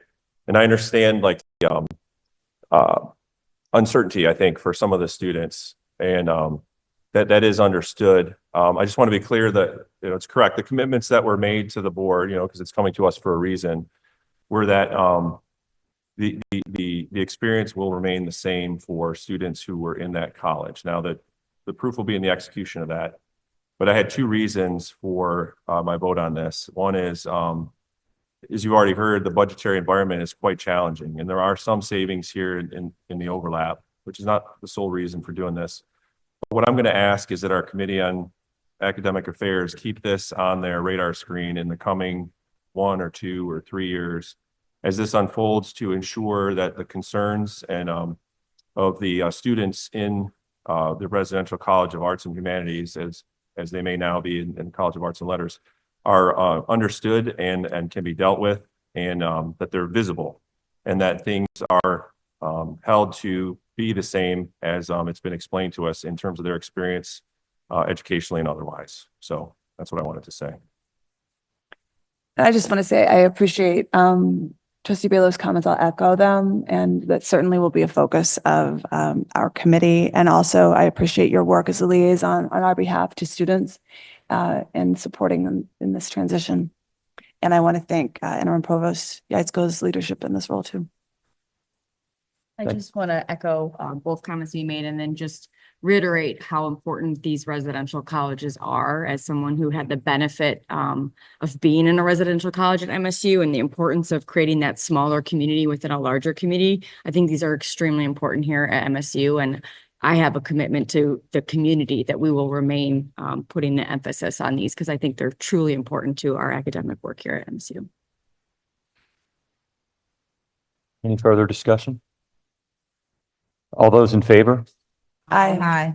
Opposed? Abstentions? The motion passes. And then just one final note, our committee also received a presentation on artificial intelligence from Vice Provost Marcio Oliveira, and an update on unionization. And that concludes my report. Thank you, Trustee Kaneki Jefferson. At this time, I will turn to Trustee Brianna Scott to offer up the committee report on audit, risk, and compliance. Trustee Scott. President Guskowitz. As chairperson of the Trustee Committee on Audit, Risk, and Compliance, I move that the Board of Trustees of Michigan State University hereby approve the following: amendments to the option agreement with Cyto Hub, Inc., an exclusive copyright and patent license agreement with Iora Nature Tech, Inc., a purchasing agreement with Scarlet Spartan Solutions, LLC, and a sponsored research agreement with the Soil Inventory Project. Is there support? Support. And Doug Gage is available for any discussion. Before Doug comes up, I just have a couple comments. Many may have seen the May 5th State News article that talked quite specifically about some of the work of the Audit, Risk, and Compliance Committee, for which I chair and I've sat on for 6 years. And due to a lot of misunderstanding and I believe misinformation in that article concerning the due diligence of that committee, I thought it important for the Spartan community and others to hear from Doug Gage about the due diligence in the process, which will prove that there is not a rubber stamping. There is quite a bit of due diligence that goes into the integrity of these conflicts to make sure that the processes are appropriate and that they are vetted well before the Audit Risk and Compliance Committee members actually receive them. But once we receive them, then in committee, we have the opportunity to really talk about and dive into these to make sure that there are, no other issues that anyone may see. And there have been times, I don't want to go into them, but there have been plenty of times in the past where the Audit Risk and Compliance Committee has asked for further information, has sent things back, and some additional work has had to be done before these things have been approved. And so I would invite Doug Gage to come up and explain this process over which he oversees for the edification of those that have questions about how this gets to the place where the board actually then votes. Thank you. Thank you, Trustee Scott. There is quite a robust process, and that may not be visible in the resolution that are considered by the board, but I thought I might go through that so that you could see how we handle them and the multiple oversight levels that we have. So when an activity or interests are disclosed, which is a requirement by our faculty, or the Conflict Management and Disclosure Office receives an indication that there may be a conflict, that initiates a process to develop a conflict management plan. And the first step in that process is the director of the Conflict Management Office, really our outstanding Alicia Lamborghini, JD, will meet with the faculty member, and they will begin to discuss a conflict management plan. And those plans are meant to protect students, protect the interests of the institution, as well as the interests of the faculty member. So those conversations are initiated, and the chair and dean of that individual can also weigh in on that plan. So the next step in the process is a pre-review process. And so that conflict management plan is then looked at by a group that consists of the Office of General Counsel, Office of Sponsored Programs, MSU Technologies, a representative from the Conflict Disclosure and Management Office, Business Connect, and others as needed, for example, Human Subjects Protection. At that meeting, the CMP, which has been developed, is discussed, and improvements or edits can be made at that point. At that product then will go to the full conflict review committee, which is made up of faculty who will look at that review, and they have their own ability to influence what the nature of that document is, any changes that need to be made. So that is yet another level of review from a different group of individuals. If there's more information needed at that point, then it goes back up and goes back through the process again. So when a plan is developed and approved through those steps, at that point, the document is signed by the faculty member, the chair, dean, and my office, which suggests that it is ready for approval by the Board of Trustees. That document goes to the Audit Risk and Compliance Committee with the resolution or that potential resolution that might come up. And as Trustee Scott said, there's an opportunity to sort of ask more questions to bring it back, and we have done that. And it's only at that point that the resolution will, if the Audit Risk and Compliance Committee is ready to move it forward, then it would go to the full board for approval. The conflict management plans are available to the full board and are reviewed as they wish, and they can get additional information as needed. Thank you. Thank you. Thank you. Any questions or discussion? Hold on, Professor Gage. Sure.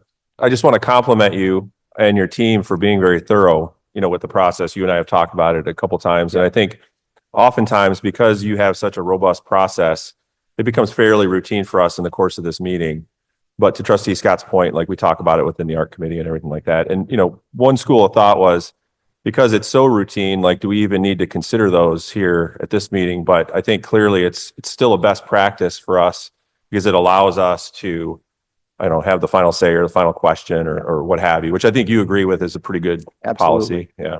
Yeah, these are institutional protections, and I think that's important that the board has a say in those decisions.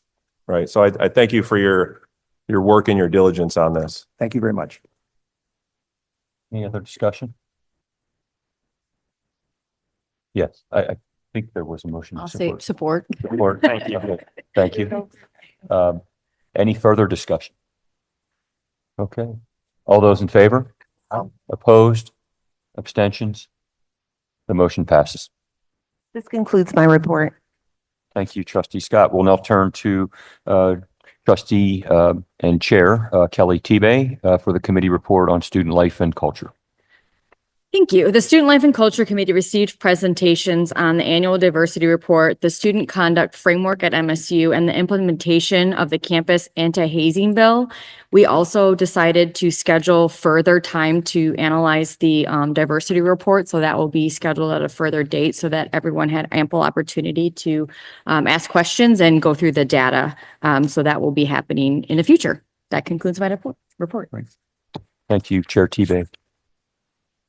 To turn to you for the liaison reports. Oh, yeah. Liaisons. We'll start with the students. Catherine, do you want to start?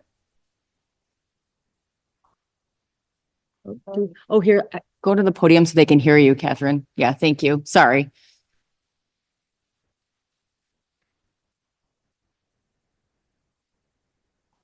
Okay. I'll start over.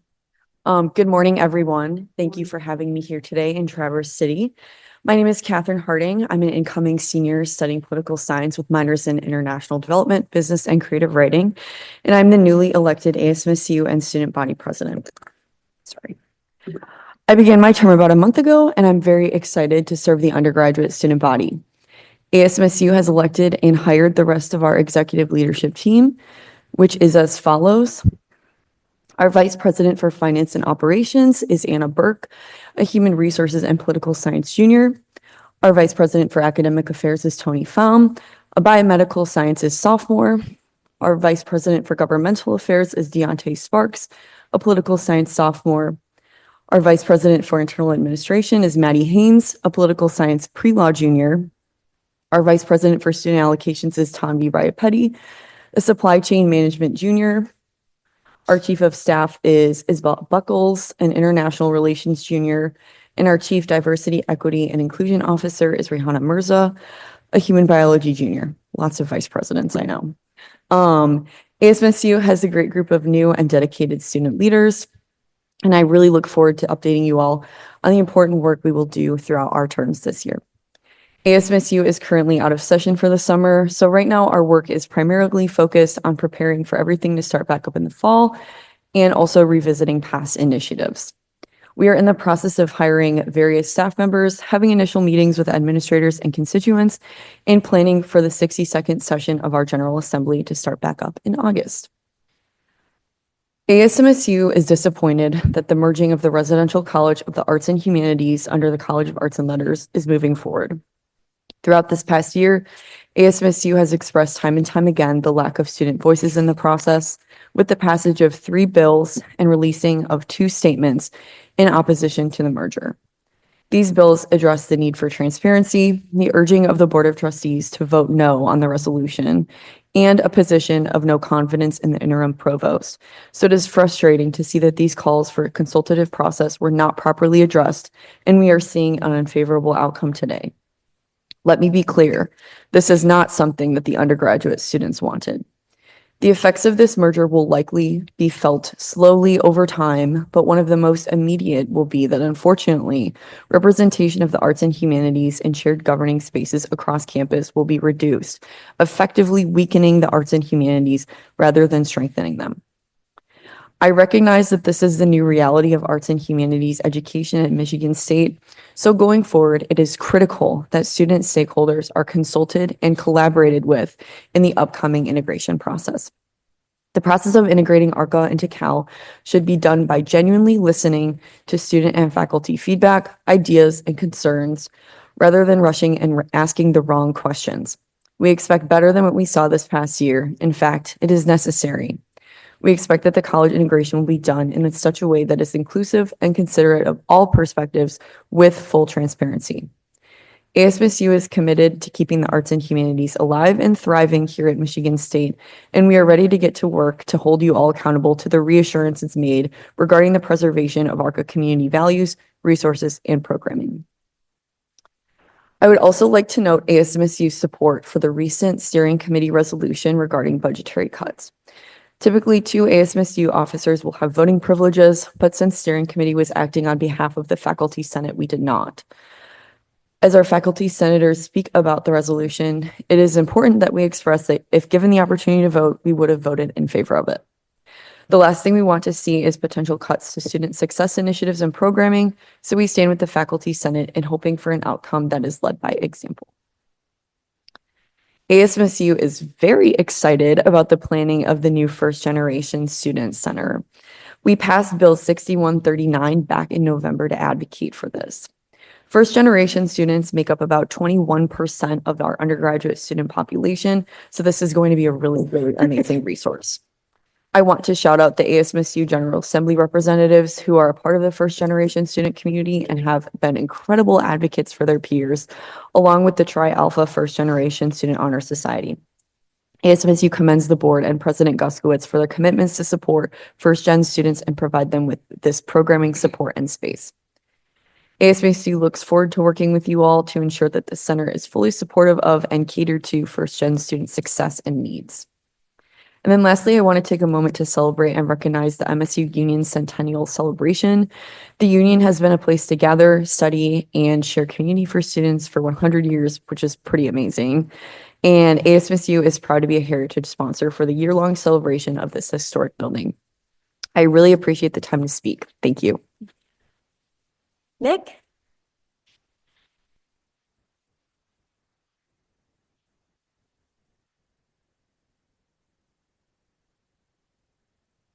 Hello, my name is Nick Heilman. I'm a 4th-year PhD student in the Department of Computational Math Science and Engineering. I will be serving this year as the Vice President of Internal Affairs for the Council of Graduate Students. I'd like to give a couple of updates for what we had kind of done back in April, and then some updates on kind of looking towards the future. I'm happy to announce that our referendum for our tax renewal for our student tax was approved. It was approved with an 87% approval rate with over 350 votes, which is historically very high for us. Our past executive board decided not to have an increase in our student tax, so we're looking forward to continuing to squeeze out every drop of use from the funds that we will be getting. With that said, though, I would like to lift up some of the fears that our graduate and professional students have. First, surrounding financial insecurities. As most of you probably know, graduate and professional students are some of the most strongly impacted for financial insecurity. This can be reflected in the fact that they are majority users of a lot of resources such as the MSU Student Food Bank, and the Student Parent Resource Center. And with the coming uncertainties of research funding cuts, there is going to be added stresses towards these financial insecurities. So we're asking that MSU administration and the Board of Trustees continues to bolster resources such as the Food Bank and the Parent Resource Center to help continue supporting our graduate and professional students, both in the main campus and at our satellite campuses. I would like to also lift up some of the fears surrounding our international student body. Many of our graduate and professional students are international, and there are a lot of fears surrounding problems with visas and being able to maintain their status here as graduate and professional students. So I think one of the big asks that we have from administration and the board is that you continue to stay on top of the cutting edge information for what's happening in the federal and state levels, and make sure that it's getting to the people that need it. Need it. Am I not talking close enough? Need it most. So thank you. With that said, I would like to say that I think that a lot of our success from our high approval rate for our tax approval referendum was to do with a lot of our executive board's efforts in supporting our graduate students when it comes to these resources. We pushed a lot to maintain high social events, a lot planned by our director of event planning. These were really great times for us as an executive board to meet and engage with these students, learn about their problems, and help them share solutions that they found on campus. In addition, our graduate welfare committee planned a graduate resource series where we got a lot of these resources in the hands of students and gave that platforms for these resources to teach and engage with our graduate and professional student body.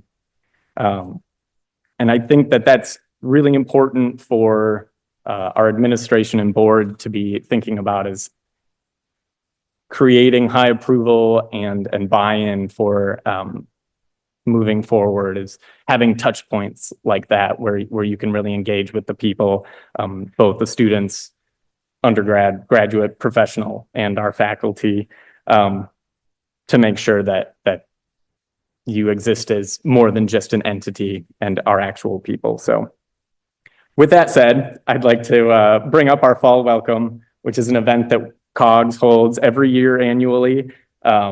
It's going to be taking place on Saturday, August 23rd this year. It's a great event where we bring in hundreds of our incoming and returning graduate and professional students, sort of as a welcome back for the academic year to kick off.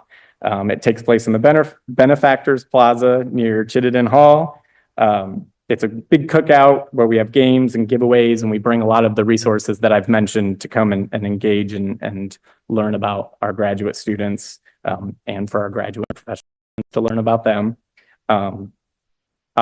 It is a free event open to all graduate and professional students, but I would like to invite the board and administration members to join us as well to help learn about our graduate and professional student body.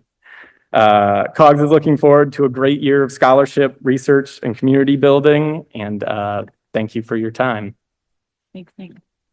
Thank you. If I could just quickly, I want to thank both Nick and Catherine for accepting these important leadership roles. I'm looking forward to working alongside you over the next academic year. Nick, I want you to know that I have said, having mentored many graduate students myself, that being able to recruit and support top-tier graduate students is critical to any research university, and certainly that'll be the case here. We will work hard to support you and our graduate students at Michigan State so we can be that leading global public research university that we aspire toward. And Catherine, thank you. Regarding arts and humanities, I promise you, arts and humanities will thrive at Michigan State University. I'm committed to working alongside our new dean, Stubblefield, who we just officially brought on board today. We'll start July 1st, and I'm committed to a smooth transition with ARCA and Cal, and I think we'll look back in a year from now, and many who are concerned about this will in fact feel much better, and I hope feel really good about where we landed. So thank you. Also, I hope you guys take some time this summer to relax. So with that, I'll turn it over to Angela. Is this on? Yes. Yeah. Oh, terrific. Thank you. I think I was worried about dropping my laptop there, and I think Jack was probably even more worried. He knows me. So good morning. It's really a delight to be in Traverse City. It's such a beautiful place, and the June Board of Trustees meetings always provide a terrific opportunity for us to see other parts of Michigan and meet with our alumni and supporters and hear from them. So we really appreciate the kind hospitality that we have experienced here in Traverse City. We are now a month into the summer period for the faculty. While there are many faculty who are teaching over the summer, there are also very many faculty who are fully, that are on academic year appointments. So governance activities such as many of our committees, Faculty Senate, University Council pause for the summer. However, there still have been ongoing activities for the Faculty Steering Committee and the at-large members of the Faculty Senate and members of these committees who continue to meet as needed regardless of their appointment, with some of these individuals serving the university as volunteers during the summer periods. Faculty are serving on search committees on the One Health Council and task forces, to provide a number of examples.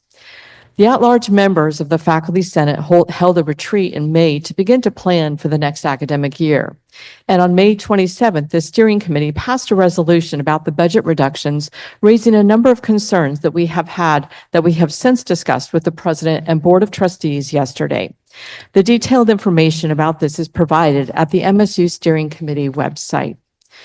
In terms of a committee update that I would like to share, John Arne Fleschner provided the board with an update on the work of the Ad Hoc Committee on Institutional Support for Research and Creative Activities. The committee is looking into the various routes that are needed to support research and creative activities across the university, and completed a survey of college and departmental leaders to identify needs and challenges. John will provide a full report in November, but one point I want to draw you to is that there are faculty who are being asked to pay out of their own pockets for their academic work. This was reported by 10% of the department chairs in the survey, though I suspect this percentage is actually much higher. As well, while I have mentioned this previously, this survey and the present budgetary and federal funding landscapes indicate the need for additional development activities focused on general research and creative activities support. During this summer, a great number of our faculty are highly engaged in research and creative activity, involving many graduate students and undergraduate students in their work. Some faculty, like Justin St. Charles here, are leading students on a study abroad experience. He's going to Greece, poor guy. So I know, and he's actually going to take a group of our incoming students, so that will be quite an adventure. John Arne Fleschner here is starting work on a new book. Others of us are working diligently on research in our laboratories with varying numbers of students in our labs. And in cases like this, know that the funding for these students during the summer comes from grants, endowed support, and startup funding, with the majority of this funding coming from federal grants. And in fact, for a large number of our graduate students, they were supported year-round by federal grants. The past 6 months have resulted in a lot of anxiety for many faculty. And this summer, while we are enjoying working with our students, many of us are highly concerned about what the coming months and even years will look like, and have many sleepless nights concerned about supporting our research teams. We have already seen what has happened with the cuts to U.S. aid, a loss of MSU personnel, and loss of support of students. Every week, updates are available from our Associate Vice President for Federal Relations, Sarah Walters, providing us with a very long list of federal policies, mandates, and other challenges. Over the past week or so, policies or proposals are continuing to spin on having, one of them was on having NIH research no longer be permitted to be in medical journals. Instead, that work should be highlighted at government sites. This does not work for academia. A pending freeze on $30 billion of funding to several agencies, one being NSF. And if this comes to fruition, I counted up the dollars and I counted up how much these agencies are funded for. Basically, it's a freeze on everything from specific funders. The ramifications on this are huge. We have hundreds of students and faculties, students in particular, supported by these grants, postdoctoral fellows. These are the types of issues that keep us up at night. I visited Capitol Hill for the 75th anniversary of NSF to represent MSU in May. It is ironic that it was right at the time that many NSF employees were let go, an agency that I can assure you had a light staff for the workload from my own time there. U.S. Congressman Bill Foster, who received his PhD in physics from Harvard and worked at Fermilab, spoke. He said that he's so incredibly frustrated that he said he has felt sick about what was happening to science in universities at this time, and expressed his great concern about the future workforce and where they would be coming from if we were going to continue to move down this present pathway. This really impacts many things: national security, the future workforce in Michigan, and all over our country. In speaking with the staff from a number of Michigan legislators, a big proposal is to garner private support for NSF graduate fellowships as a solution. This would be great for the 3 or 4 graduate fellows maximum that we have in areas like chemistry and physics, to provide an example. Out of nearly 500 graduate students in chemistry and physics, what about the other nearly 500 students in these fields alone? These are our worries. We are facing larger challenges than we have ever experienced. On top of this are our own MSU budget challenges. We understand the need to address this. However, we are concerned about the impact as we compete across fields in terms of rankings and reputations of the university. Now, on a far more positive note, in May, 3 members of our faculty were elected to the National Academy of Sciences: Christoph Benning, Jack Liu, and Philip Robertson. They're all terrific, amazing scientists, amazing researchers. And 3 members of the MSU extended family were also elected: 2 former postdocs and 1 former faculty member. This is a remarkable achievement and really terrific to have this record number of MSU faculty and family recognized by membership in a single year. So, to close, I want to thank Jack Lipton for his service as Vice Chair of the Faculty Senate. He has been a great partner in the leadership of faculty, and he has certainly kept things interesting. And sometimes quite an adventure. You all know Jack. But truly with a focus on faculty and making MSU better. Jack is not going away. He has 2 more years as an at-large member on the leadership team of Faculty Senate, and I look forward to continuing to work with him. I also welcome John Arnie Fleschner as our new Vice Chair of the Faculty Senate. I look forward to working with him in this new role. And finally, I thank Interim Provost Yetsko for all he has done for MSU and in terms of working with faculty governance. We've enjoyed working with you, and we wish you the very best. So thank you. Thank you.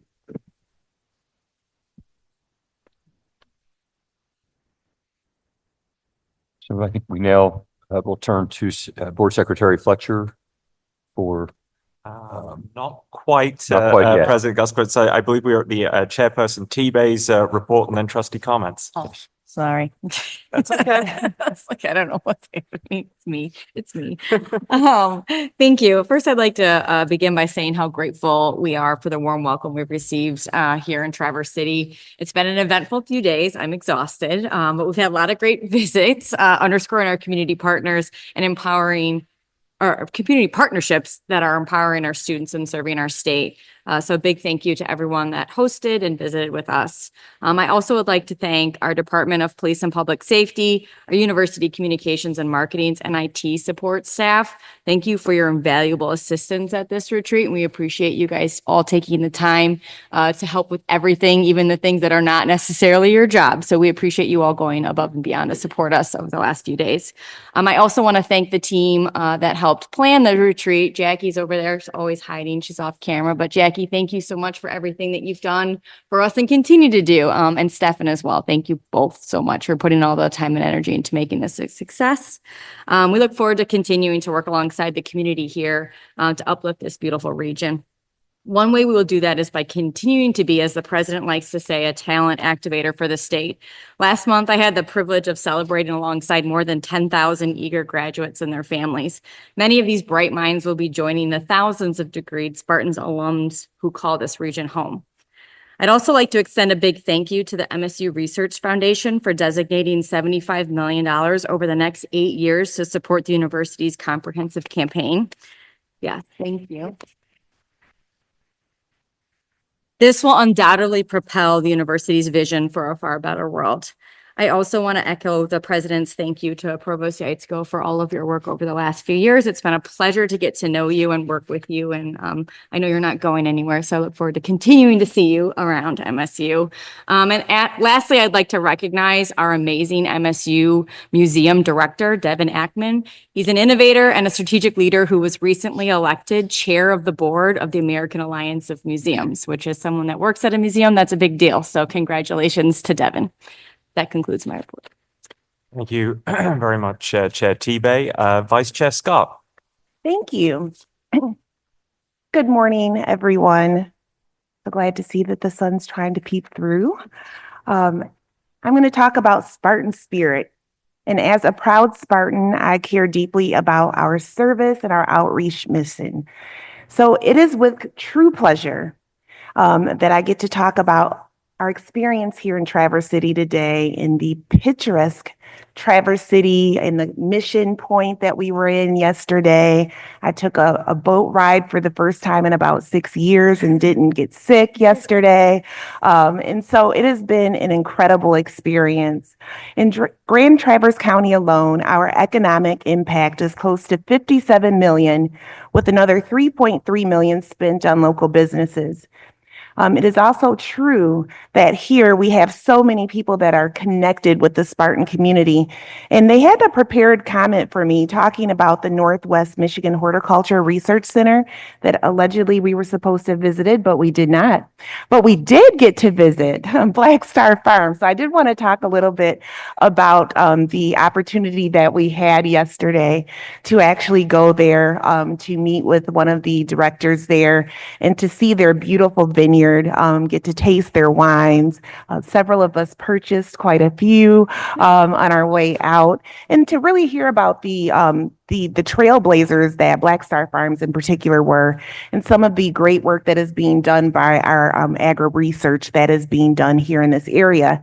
And I got to ask a question about what makes this area so special that they can grow the wonderful grapes that they have. So learning about the climate and the way that our Great Lakes system is and where they are positioned within the state of Michigan and how that allows them to be able to harvest some of the best grapes and the best wine that you could ever have. And so I would encourage anyone that does not have to go right back to East Lansing or wherever to maybe take some time to go and see what we've got to display here in this beautiful part of Michigan is we've got so many vineyards and so many great industries here. We even got to hear from Ben Lacrosse, who talked about the cherries and how his industry provides. And so it's really interesting. And I have enjoyed that. I don't know what I would have learned at the Horticulture Center. I'm sure it would have been great. So I can't share with that. But I will go on to talk about this week. We've been focused on MSU's impact on the vibrant region as Michigan State University. We continue to serve the common good for all Michiganders. Today, I'd like to share a couple of examples. First, a shout out to MSU Henry Ford Health researchers working to understand our maternal health effects, childhood obesity. The groundbreaking work could transform healthcare for children and, in fact, people of all ages. And second, a shout out to the medical researchers at Tamara Reed Bush, Justin Scott, the makers of SitSense, which is MSU's Innovation of the Year. The remarkable chair is designed to prevent low or no mobility patients from getting pressure sores, and otherwise those things are known as bed sores, something that many of us who have maybe loved ones or people that are friends of ours that suffer from diseases where they cannot move. I have an aunt and a cousin that both suffer from MS and are basically bedridden. So I know that the infections that they can get from those bed sores, it's really horrible. And we are really, I think, in a wonderful position here at MSU to be at the forefront of some of the research and some of these issues. Another powerful example is MSU's impact that comes from All In-Campus Democracy Challenge. The national organization recently recognized our own president, Kevin Guskowitz, and student Lucas Gravitt for their efforts to promote inclusion, civic participation, and leadership on campus. And so we want to congratulate you once again on that, Kevin. And for my non-prepared remarks, I'm going to look at Thomas. I get a little sad because Thomas and I started off like this a little bit, I think. But I've grown to love Thomas Yaitzko, and getting to know you over the years has been indeed an honor to me. I consider you a friend, and I know you have been with us through some tumultuous times, and you have weathered the storm, and you have led with integrity, with respect. And when I talk to faculty, they really admire you. I'm not ever heard a bad thing about you, Thomas, from faculty that have had the pleasure of working with you in your position. People really look up to you, and we appreciate the leadership that you have provided us. And you weren't just a placeholder. You actually did some really great things, some wonderful hires, and we wish to thank you for that. And I don't think you're going far, so I'm hoping that we will continue to see you around, that you will continue to stay engaged with us here on the board. So just thank you for your friendship and your leadership. Thank you. Yes. I'd also like to shout out Stefan and Jackie. I don't know where Jackie is. The only thing she probably didn't do right is she didn't make sure that we got to the horticultural, what is this? The Northwest Michigan Horticultural Research Center. Okay. All right. So whatever. We didn't make it there, Jackie, but everything else that Jackie planned, we made it to. And I sometimes think that we have unsung heroes. Stefan gets all the credit a lot, but I think like you are the Bonnie to his Clyde, and the two of you together make things, not the criminal part, but you know what I'm saying. Okay, sorry.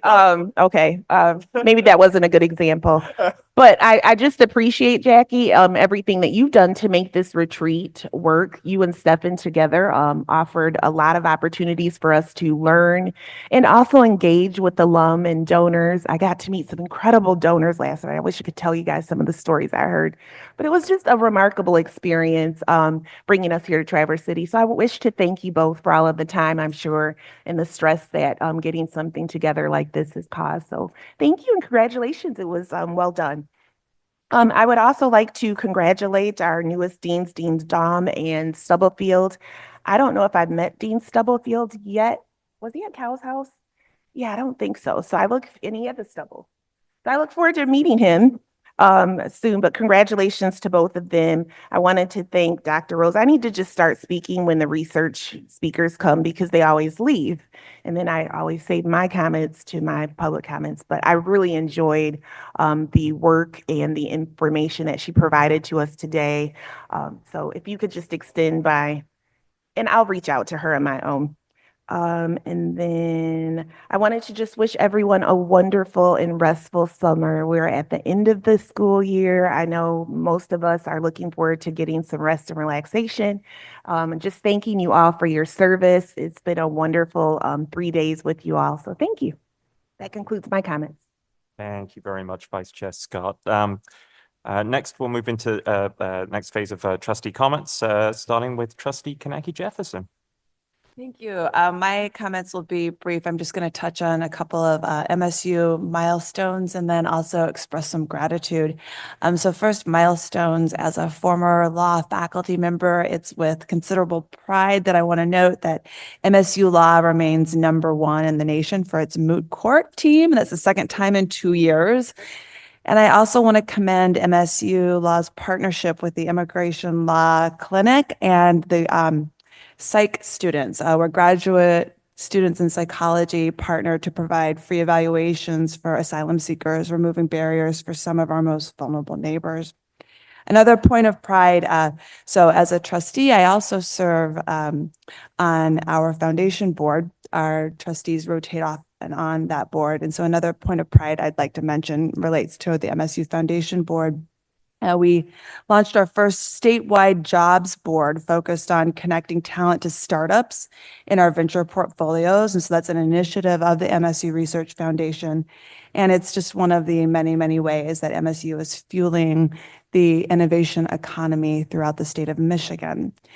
And now I want to say just a few things about gratitude, and I'll start by being grateful for our president. And in particular, I want to thank you for putting your trust and faith in me and asking me to serve on our search committee for our new provost. And I am really looking forward to working with Laura Lee as she joins us in August. And thank you for everything that you're doing to lead this institution, but thank you in particular for asking me to step into that role. That leads me to more gratitude and a little bit of sadness, which is thanking you, Thomas, for the opportunity to work together and learn so much from you. I think Trustee Scott said integrity and respect. I would echo that and also add wisdom that you lead with. It has been an honor to serve with you. We will miss you in this role, but we know that you will be close by. So thank you for everything that you've done. Very grateful to have worked with you. I'm also very appreciative of all of my colleagues on the Board of Trustees, and especially after this retreat, I will just echo the thanks that have been given to Stefan and Jackie for making all of this happen. And I want to also echo the thanks that my colleagues gave earlier during the report from the Committee on Budget and Finance. Trustee Pierce, I know you have worked so hard to navigate and lead us through the budget. And so thank you for that, along with your work with Lisa Frace. So I just want to add my gratitude to that as well. And then on a personal note, my husband happens to be in the audience today, and that doesn't happen very often for me. I think maybe never at a Board of Trustees meeting, even though I've been on this board since 2019. And so some of you, but maybe not all of you, know that my husband, Wallace Jefferson, is a proud James Madison alum, and that education set him on a path that would lead him to become the first African-American Chief Justice of the Supreme Court of Texas. And that is, oh, thank you. And it's his lived experience, the lived experience of his son, who also is a James Madison graduate and also now pursuing law. It's their lived experience that is what commits me to thinking about the lived experience of every single student at Michigan State, and how we as trustees work to make sure that they are getting everything that they need to do what our president is always telling us that we are doing now, which is to lead with uncommon will for our far better world. And so thank you, Wallace, not just for being here today, but also for making so much space in our lives to continue the service that we're doing. And so I'm walking away from this retreat feeling a lot of gratitude for everyone in this room. Thank you. Thank you very much. Trustee Baylor. Thank you, Secretary Fletcher. You know, I got to tell you, it's beyond meaningful being here in this community representing Michigan State University. 25 years ago, I used to live up here, probably just a half mile from where you sit right now. And all of these buildings that we've been enjoying during these last few days were empty, vacant, in some stage of disrepair, with you know, the community asking, what the heck are we going to do with this? Area 50, as they called it, the old state mental hospital, and many of these buildings date back to the 1890s. And where some saw blight, others saw opportunity and created something great. And so I want to compliment this community. I think the gentleman's name was Ray Minervini 25 years ago. I don't know if he was the catalyst. I don't know if he's still around. But you know, what you see here is a true testament to what vision followed by execution can accomplish. And we've enjoyed this up here. Our firstborn was born here at Munson Hospital, which is a wonderful institution here. My Spartan was born there back in 2001. Yeah, and we got our rescue dog at the Cherryland Humane Society up here. And if you know dogs, you know. And we used to hike no more than a 9-iron shot in the hills and the wonderful hiking trails right behind here. We got to spend some time at Great Lakes Maritime Academy, which has a wonderful new building where I was an instructor for 2 years long ago. And that's part, of course, of Northwestern Michigan College, which is a wonderful resource for people from Northern Michigan, where you can actually finish your 4-year degree in many cases right here through partnerships with institutions such as ours. And so it really is beyond meaningful, again, to be back here as part of the delegation representing Michigan State. And we did have a roadshow here this week, and I won't say everyone's been complimented here, but it really was something. And not everything goes smoothly, but it always goes the right way, right? We figured it out. I would like to say that a thank you, if it hasn't been said already, to our hosts at 20 Fathoms, you know, the business incubator space on Front Street, our wonderful hosts at Trattoria Stella at dinner the other day, which is a stone's throw away, and the folks at Black Star Farms. We could have stayed there and drank wine all day. On the subject of Traverse City too, you know, and much has been said of the health presentation we got. Rebecca Weeks, who's a College of Osteopathic Medicine graduate, is now practicing in Traverse City, and she's already making a difference in her community, living proof of MSU's mission to serve the people of our state. And I would add that anytime we can come back up here to have a meeting, I'm game. And I would like to say, like, focus on the problem solving, right? Like we've had a very meaningful time up here. You know, we as trustees try to conduct our oversight, you know, President Guskowitz and his staff fulfill their role. We challenge them. They get us answers and try to respond. The members of the community challenge us as trustees. The press does their job, you know, to try to bring light to things. And in the end result, some of this, I'll call it healthy friction, is good, because we get to a better understanding of where we are, even if it's a place that is not ideal for many. And we're going to continue to do that. And nothing has been more challenging than these budget discussions, I'll tell you. So I'll close with just saying thank you again, Traverse City, for your hospitality.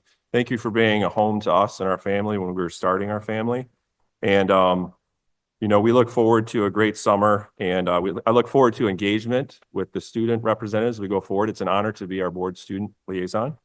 And it's also an honor, you know, to serve and work with my fellow trustees and the administration. And I'll close with that, and I'll turn it over to the next trustee. Thank you. Thank you very much. Our next speaker is Trustee Vassar. Turn it right over. So Traverse City has been awesome. There's been, okay, so first let me just say thank you to the Opera House folks. That visit was great. The facilities are unique, and that was the only meal I've eaten since I've been in Traverse City. The only meal. It was delicious. I've really honestly been eating chocolate covered cherries, 3 3/4 bag. Like I've gained about 6 pounds on this trip only because I've subsisted on chocolate covered cherries. I mean, Traverse City owes me nothing in terms of cherries and chocolate. This has been a great visit. And I do want to thank, people have said it over and over, the people behind the scenes, Dr. Fletcher and Jackie. You don't even know the number of times that they've had to bail me out and come get me, and because I'm consistently lost, or I have an emergency, or it's just they take care of me in a way that they shouldn't have to, and I just appreciate the grace that you all give us, particularly me, and your planning. And I want to thank James Bender. He's not here, but James Bender is kind of like the head of IT. I don't know really well what he does. I'll just tell you this. So I'm on the way to the press conference for the new AD. Great job on that selection, by the way. I'm really, really excited about AD Bat. I was on my way and it was kind of sprinkly a little bit. And I just asked this guy for a ride. I didn't know him, but he looked friendly. You know, I can generally tell people's countenance whether or not, you know, they're trustworthy. But I was like, hey, so can you give me a ride? He was like, cool, fine. And I got in the car with him to drive me. And he was in charge of IT, James Bender. And so I was telling him, man, you got a star crew that takes care of the board. Jeremy, Ron, Chad, they're completely nails. Like they sturdy. And again, they'll just come and know that it's going to be an emergency over here, and they'll just come and get me together. I am so appreciative of James for not being a serial killer, and also for his team. Right, I made it. I'm alive, and James got me there. But he also has a star-studded team, and I'm just really grateful to you all. Thank you so much. Then I wanted to just quickly say that there are several great Spartans that I want to highlight.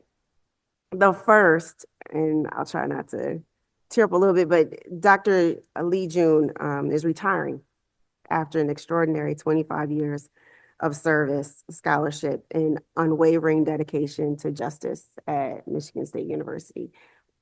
One of the first people I spoke with when I became a trustee was Dr. June, and he downloaded me on everything I need to know, gave me great words of advice, and prayed for me, right? We went to breakfast and he prayed for me, and his wife prayed for me, and they continue to pray for me. So I'm sad he's leaving. From marching with Dr. King to mentoring generations of Spartans, even my favorite Spartan, Lucius, he shaped this institution with a legacy rooted in compassion, equity, and transformation, and I'm grateful to his service. Likewise, let me recognize Dr. Eunice Foster's remarkable legacy at MSU. Her 42-year career not only advanced in global research in agriculture, but also laid the foundation for inclusive excellence through mentorship, advocacy, and the founding of the national organization, Minorities in Agriculture, Natural Resources, and Related Science. And the last Spartan I want to honor is David Mott. David Mott I met when I was running for trustee, and he like grilled me, and I was like, calm down, sir.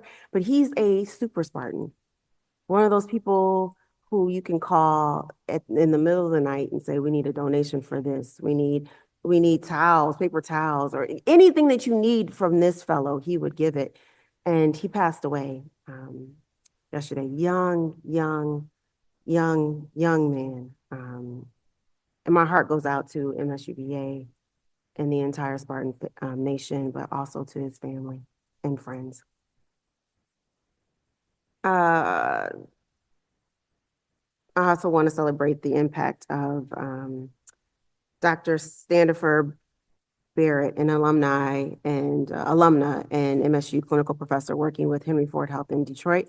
Her work in internal medicine exemplifies MSU's commitment to community health. I also want to talk about the Spartan bus tour. Along with trustees Bayard Cook, Balo, and T-Bay, I joined the Spartan bus tour in Detroit. It was like a 15-minute drive. I was super grateful for that. But you all helped me because, you know, my Detroit card gets challenged often. I'm not from Detroit. I live in Detroit, and I get challenged all the time. Like, one of the things that I get challenged on is the fact that I had not been to the Motown Museum. So MSU has helped me in my credibility as a Detroiter because that museum visit was awesome, phenomenal. I had never been there. So that has helped me. I need MSU to help me with all the Detroit hustles, the Tamiya hustle. You probably don't even know what I'm talking about. The Tamiya hustle is one thing. My card is still in jeopardy, but at least the Motown Museum is off the list. And boots on the ground, that's another hustle. If you all can help me with that. Okay, either way. Thank you for your commitment to Detroit, President Guskowitz. That commitment I've pushed over the last 4 years, and it's come to fruition in many ways. And I appreciate that. Sorry we missed the Juneteenth celebration. Since I've been a trustee, I've never missed it since I joined this board. So I thank everyone who worked so hard to make that day special at MSU. And I thank specifically the MSU leadership who continue to stay committed to celebrating the full spectrum of our storied, illustrious past and our present, even in this political moment. I just appreciate that we have been unwavering. Lastly, Provost Yaitzko. So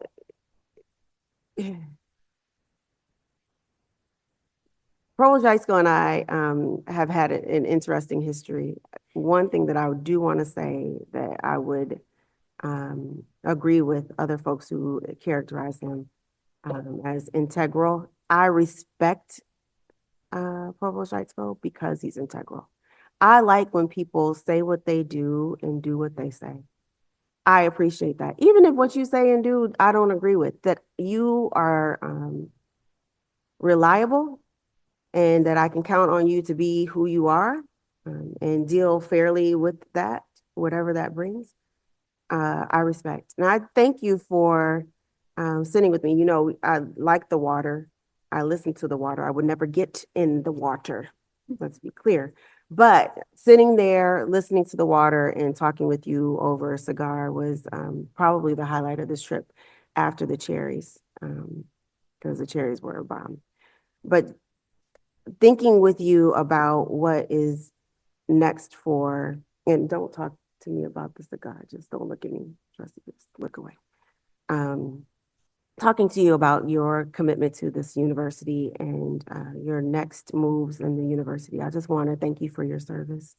And hopefully, I apologize that we had not talked earlier, but hopefully we will talk more in the future. And I just wanted to say to Nick, Your comment about us not being an entity and us being like for real human beings is really important. Sometimes this is a dehumanizing position to be in, and folks don't recognize that we are, real people. I'm a first-gen student, the first in my immediate family and extended family to graduate, the only one to have a PhD, right? That your commitment to the marginalized folks that continue to need our support has been documented, and I pay attention, and I thank you.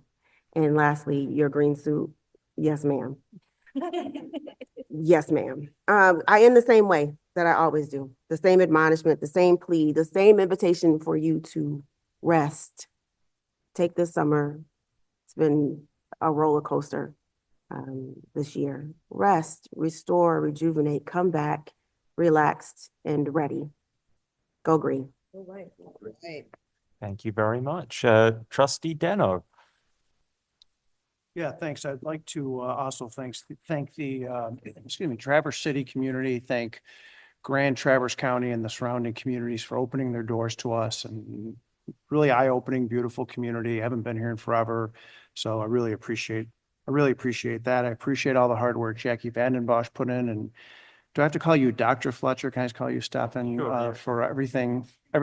You guys really make this a lot easier, and I know we're a pain, and I really appreciate all your hard work on this. I know there's others behind the scenes too. So want to say, I think it was about a month ago, I had a really good meeting with some of our Middle East, North African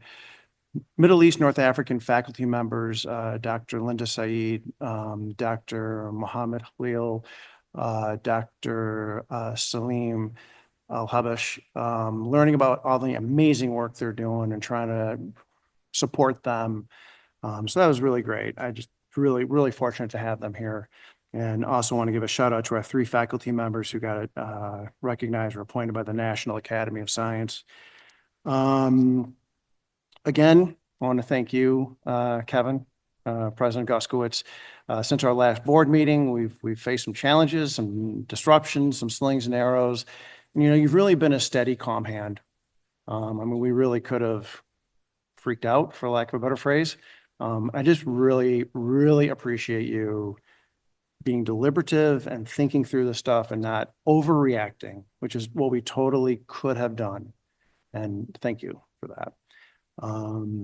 Again, I'd like to thank all our first responders, especially everyone in law enforcement, for all they do for our communities. And I want to give a shout out to one of our fellow trustees, someone who I'm developing a good friendship with, and that's Trustee Michael Balo. After our last board meeting, there were some newspaper stories that contained some, I would use the word inaccuracies, about some of the stuff that I said and voted on. And Mike, you publicly supported me. You had my back. You didn't have to do that. And that really means a lot. And I really appreciate your integrity, and I appreciate your willingness to do that and to do the right thing. And I love the fact that you do ask challenging questions. And you've really been a great addition to this board, as have you, Rebecca Bahar-Cook. So thank you. Oh, thank you. And talking of Trustee Bahar-Cook, you're next. Thanks, everybody. You've already heard from President Guskowitz and my fellow trustees how great it was to see so many Spartan supporters and alumni running businesses, fostering economic development, improving access to healthcare, and giving back to this lovely community. I wanted to add my thanks to that as well. I also wanted to thank both the university staff who planned an informative program for us during the board work session and retreat, and to all the local Spartans who hosted us at various locations in the past few days. It really is great to see Spartan Nation's footprint all over the state. I did want to just quickly talk about graduation. So I had the great privilege of participating in many graduation ceremonies last month, and I wanted to extend my heartfelt congratulations to all of our new alumni. I mean, that's why we're here. And one of the most moving moments for me, and this is where I'm going to get emotional, is watching all of those first generation Stoles walk across the stage. It was a powerful testament to their determination and to the support that they received from their family and friends who helped them reach that milestone. So kudos to all of our new graduates. Watching thousands of students cross the stage was a vivid reminder of the vital partnership between Michigan State University and the state of Michigan. It reaffirmed MSU's mission to advance knowledge and transform lives by providing outstanding undergraduate, graduate, and professional education. So I'm very proud of that, and I just wanted to give a shout out to all those folks. Additionally, I was also, as mentioned, on the Spartan bus tour. I am a born Detroiter, so I do get some of that street cred. But what was really exciting for me, and it was just like the general interest that the MSU faculty had and the staff had for Detroit's resurgence, having the opportunity to showcase our region's rich history and vibrant culture while highlighting MSU's meaningful contributions to its success was both a personal honor and a powerful reminder of the university's impact. MSU's community engagement and outreach is not only deeply appreciated by me, but also by thousands of alumni who are actively shaping and benefiting from this important work. I saw our outreach mission in action, and I really appreciate too all the staff who worked behind the scenes to make that happen and look seamless, but I know it was probably a nightmare. I also had the unique opportunity to participate in MSU's AI Summit in early May and witness firsthand the collaborative spirit driving innovation in AI across our campus. Honestly, it was one of the most exciting days on campus to be a trustee. I got to participate in faculty discussions on AI's impact on society and workforce readiness, and I look forward to learning more about how MSU will be addressing and incorporating advancing AI research and AI enhanced research, transforming teaching and learning in AI, and AI in university operations and administration. Dr. Wilson and Trustee Deno stole my thunder on the 3 faculty members who received that highest honors in science with the National Academy of Sciences. But I do want to say also Jack Lou, Philip Robertson, and Christoph Benning, congratulations for that extraordinary achievement. And as faculty liaison, I'd also like to take a moment to recognize the accomplishments of some of our other faculty. Congratulations to Matt Grossman, who was recently named to the 2025 class of the Andrew Carnegie Fellows. And finally, let's take a moment to recognize Professor Michael Deese of the College of Music, who was awarded a Guggenheim Fellowship, and Professor Nicholas Myers, elected to the National Academy of Kinesiology. Thank you. Thank you very much, Trustee Behar-Cook. I believe that concludes sort of trustees who wanted to provide comments this morning. So now we will move on to public participation. Just prior to that, I'm going to apologize. I'm going to need to hand the gavel to Chair Tebay. I have promised my graduating high school senior daughter that I would get back to for her graduation from high school. She's worked hard. And so and she is going to be a Spartan. And so with that, I'm going to pass the gavel for the remainder of the meeting to Chair Tebay. And thanks everyone. And I apologize that I have to leave, but That's important. Okay. Congratulations. Yeah. Thank you.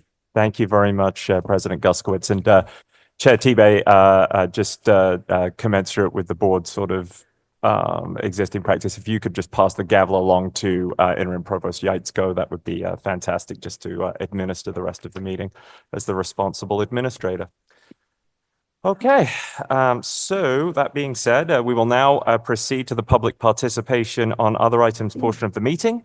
Each individual who has signed up to speak will have 3 minutes to address the board. You will hear the buzzer at the 30-second mark, not necessarily with this timer, but you will, hear a buzzer at the end when your comments have concluded. Please do not exceed your allotted time, and note that persons scheduled to speak may not cede all or part of their time to other individuals or read statements on behalf of others. We will now hear from Stephen Linder, followed by Colter Moratalk. Stephen is appearing via Zoom. Can you hear me, Stephen? I can, thank you. Please begin your comments. Yes, thank you very much. I was here before the board 2 months ago, and I made a very specific request that the president and the board pass a policy defining anti-Semitism and a policy to deal with consequences of people that commit anti-Semitic hate crimes. I can tell you in my 47 years as a political operative and owning a political consulting company that nothing big ever gets done without rising to the moment. And I'm not sure that we're there yet. A lot has happened in the last 2 months. Jews around the country are being hunted and slaughtered, shot in the head in Washington, D.C., Jewish governor's house firebombed, and Jews burned alive in Colorado. Absolutely pathetic and disgusting, and it's risen to an existential threat.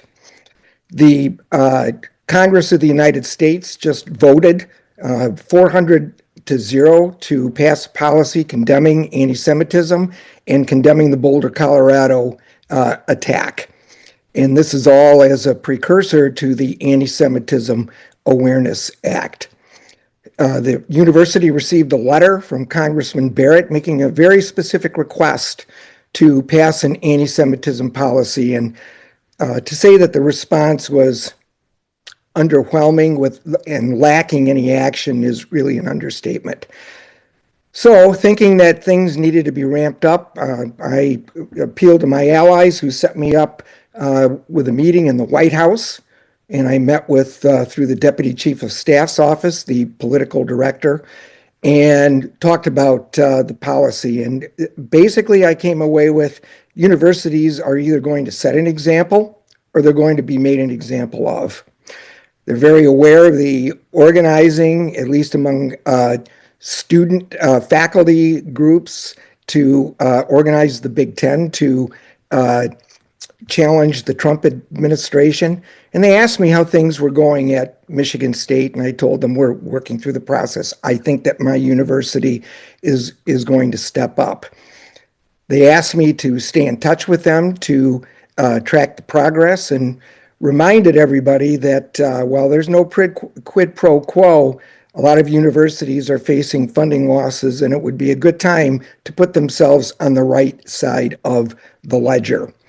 The other thing that they mentioned is they are going to go after foreign students who break the law in committing hate crimes and protests. I see that my time is up, and I urge the university to adopt this policy with all possible haste. Thank you, Stephen, for your comments. Our next speaker is Colter Moratalk, followed by Zadok Milner. Colter, are you with us? Hello, good morning. Yep, still by 5 minutes. Please proceed with your comments. Good morning, everyone. I am a cook at Brody Hall, and today I bring you a report on civil literacy from within the belly of this great beast. First, some ugly facts.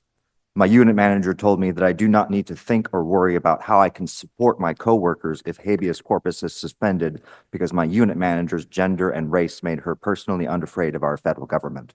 This manager used personal identity politics to silence civil discourse in the workplace.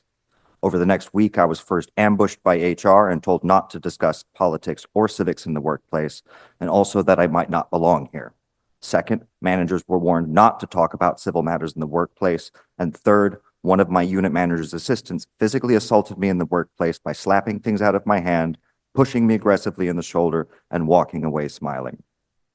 Civics is the discussion of how we relate to one another horizontally, while politics is a discussion of how we relate to our government vertically.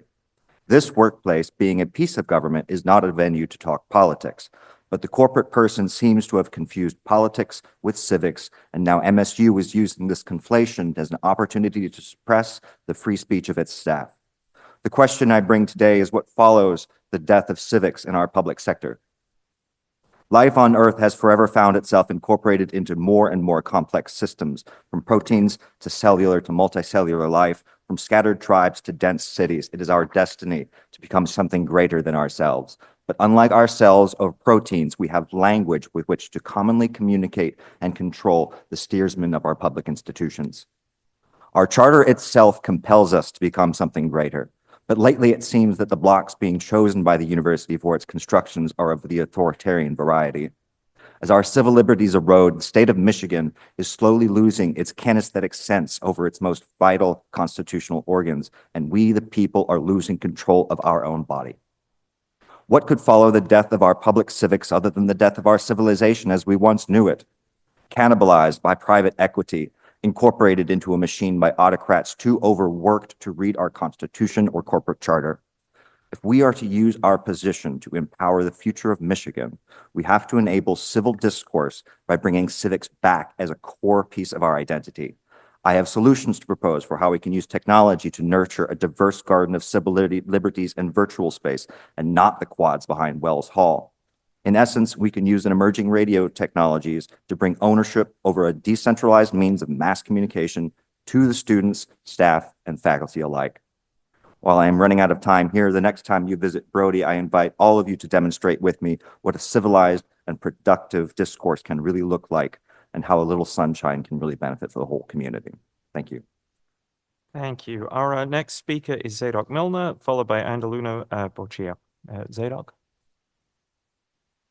Hello, can you hear me? Hello? Yes, we can. Can you hear us? Yes, I can. Okay, please proceed with your comments. Okay. Good morning, Board of Trustees and the Office of the President. My name is Zadok Milner, and I'm a recent MSU graduate. During the presentation and discussion of maintaining Michigan clean water, I couldn't help but think of how 30 million tons of carbon dioxide have been generated by the Israel conflict since October 2023, and the explosive power equivalent of 2 nuclear bombs have been assailed on a landmass the size of Detroit. Gaza has no more clean water, no more clean air, no more universities left, and an estimated 80% of all deaths have been civilian casualties. I'm here to join my peers in reading the names of identified casualties, starting with the youngest.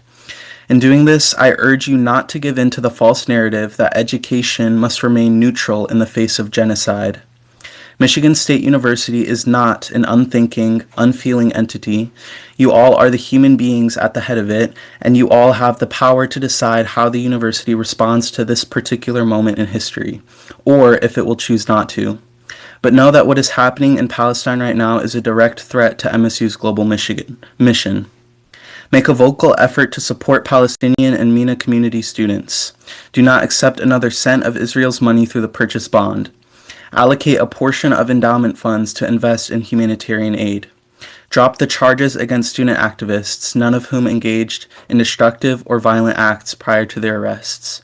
Thank you, and know their names. Mohammed Amer Yasser al-Masri, less than a year old. Jude Mohammed Noor Hassanein, less than a year old. Mohammed Ibrahim Muin Abu Al-Ros, less than a year old. Hamza Yassin Mohammed Abu Jabir, less than a year old. Habiba Firas Mustafa Al-Jadi, less than a year old. Kanari Mutasim Mahmoud Akel, less than a year old. Mohammed Marwan Ismail Abu Al-Aish, less than a year old. Yasser Salah Yasser Al-Dallo, less than a year old.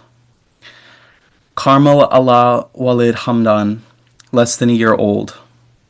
Maria Ahmed Nayef Rayan, less than a year old. Wissam Mohammed Jamal Wisha, less than a year old. Ibrahim Kamis Bassam Al-Shair, less than a year old. Sama Jihad Jamil Mukat. Ahmed Mahmoud Ismail Irhim, less than a year old.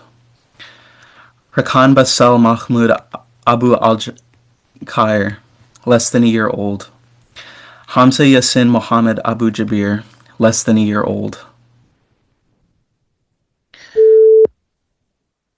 Thank you very much, Zadok, for your comments. Our next speaker is Andaluna Borchia, followed by Ariel Casio. Andaluna, are you with us?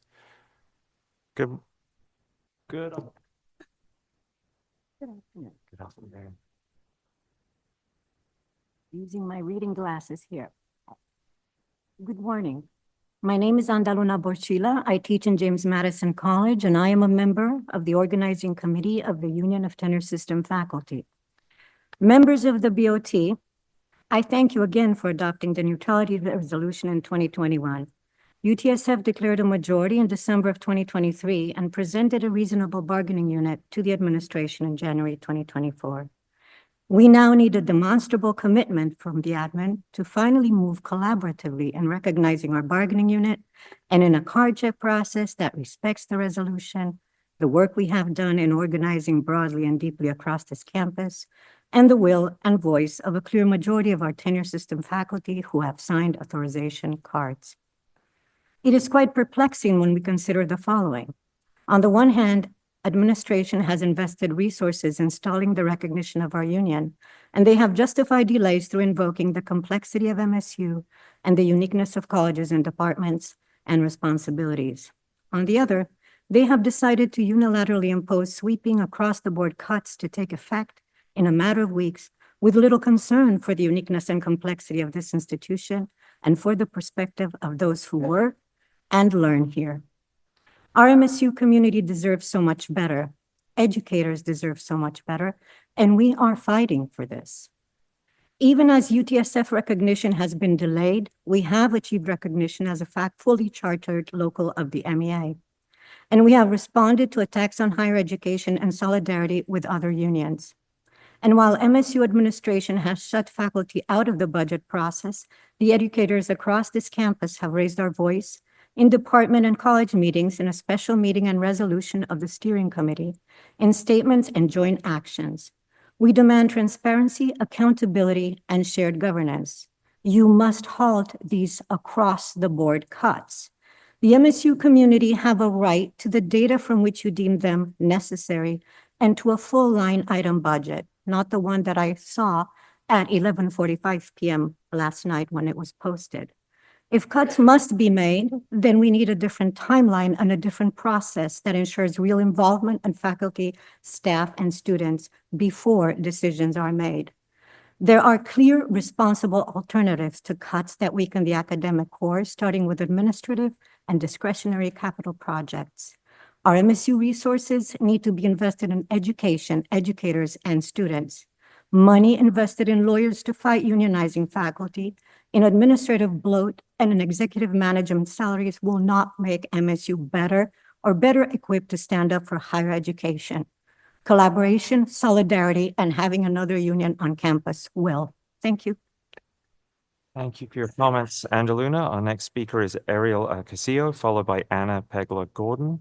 Ariel, good afternoon. Good afternoon. Thank you. I'm a little short. My name is Ariel Casio. I am an assistant professor in the College of Human Medicine and an active member of the Union of Tenure System Faculty. I am not on the union organizing committee. I'm speaking as a rank and file member of the union because it is important that you hear my perspective on the impact of union recognition on everyday lives of faculty.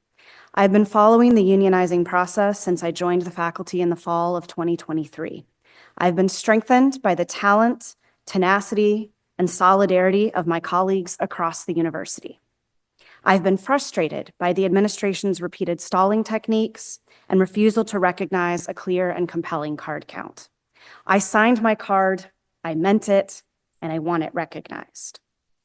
You have heard already many arguments regarding the university budget and will likely hear more, including ideas for fair allocation of budget cuts and demands for transparency of the budgeting process. Related to these points, I will add that the administration is wasting money hiring union-busting lawyers. If we need to cut line items from the budget, I suggest cutting administration legal costs, fighting a losing battle. Faculty voice is strong at Michigan State University, and we will be recognized. I appreciate the board's 2021 resolution to ensure the university's position of neutrality on any collective bargaining activities, to be cooperative in the determination and recognition of bargaining units, and to set notification of agreements. Yet the administration is not honoring this resolution, neither in its wasteful spending on union-busting legal representation, nor in its communications via faculty-wide listservs regarding the recognition and arbitration process. I appreciate the trustees pushing the administration to follow university neutrality agreements and resolutions and look forward to finding solutions together. Thank you for your time and for the opportunity to provide this comment. That's all the time I'll take. Thank you so much, Ariel. Our next speaker is Anna Pegler-Gordon, followed by Robert Malechka. Anna, over to you. MSU is a large institution, but I have always sought to work in the small spaces within MSU, as these are some of the best places to build strong and meaningful connections with students. I teach in the James Madison College and in the Asian Pacific American Studies program within the College of Social Science, the smallest of the ethnic studies programs on campus. As trustees, you work on a large scale. Today, you passed a huge budget, putting your stamp of approval on cuts of $150 million across the university. At your April meeting, you approved $150 million to build a new sports stadium as part of the Gateway District. You are told about the big picture. But today I want to tell you about a few little things that have directly impacted the students whom I teach and mentor. I lead a funded study abroad that is designed specifically for first-year students who can't otherwise afford to travel overseas. The program is transformational for these underserved and mostly first-gen students. It changes how they see the world and their place within it.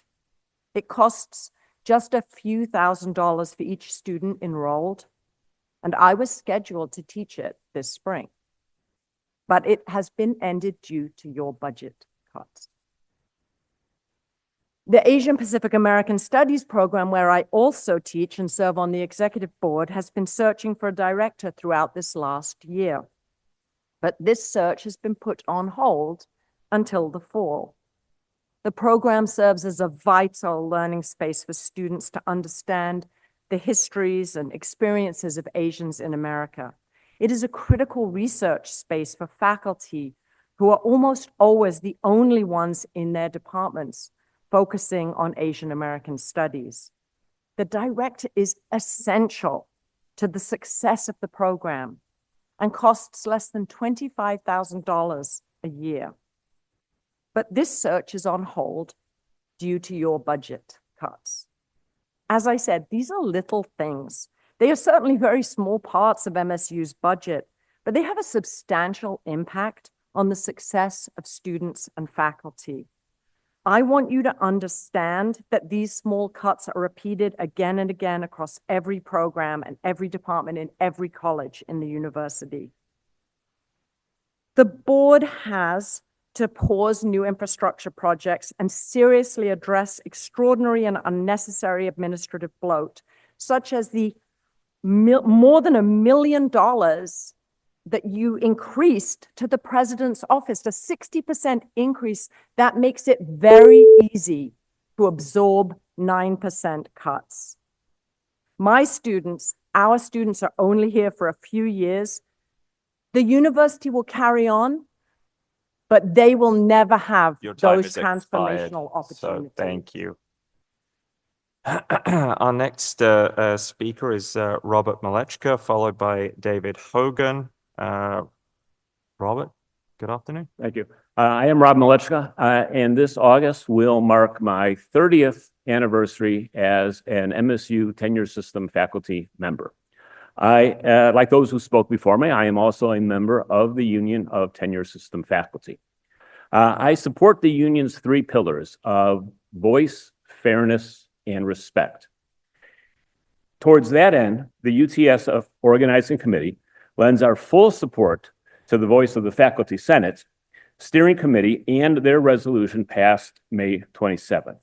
We ask that in the spirit of voice, fairness, and respect, that resolution be sent to all tenured system faculty, if not the entire MSU community. We can also not help but point out that voice, fairness, and respect can be found among our peer Big Ten institutions as they navigate their own budget challenges. The presidents and provosts of the University of Washington and the University of Oregon and the University of Minnesota's Board of Regents recently hosted question and answer sessions about their budgets and impending cuts. In the Oregon Town Hall, the president and provost announced that work on how to best reduce the budgets of administrative departments by 4% and those of schools and colleges by 2.5% would happen throughout the summer. At the Washington and Oregon events, it was noted that their provosts had previously met with their faculty senate budget committees. Voice, fairness, and respect. At MSU, it is the University Committee on Faculty Affairs that makes recommendations to the Faculty Senate on issues related to the university budget. We ask UCFA to exercise their voice and inform the faculty of any budget meetings between UCFA and the provost, as well as their own analysis of the data that led to the call for cuts. We ask you, the Board of Trustees, to recognize the Union of Tenure System Faculty. It is not new administrative titles for faculty that are needed at this time. Rather, what is needed are voice, fairness, and respect so that we can work as partners to make MSU better. On behalf of my UTSF colleagues, thank you for this opportunity to speak. Thank you very much, Rob. Our next speaker is David Hogan, followed by Zara Nasoni. David, are you with us? And I checked, is he on Zoom? Okay, we will move along. Our next speaker is Zara Nasoni.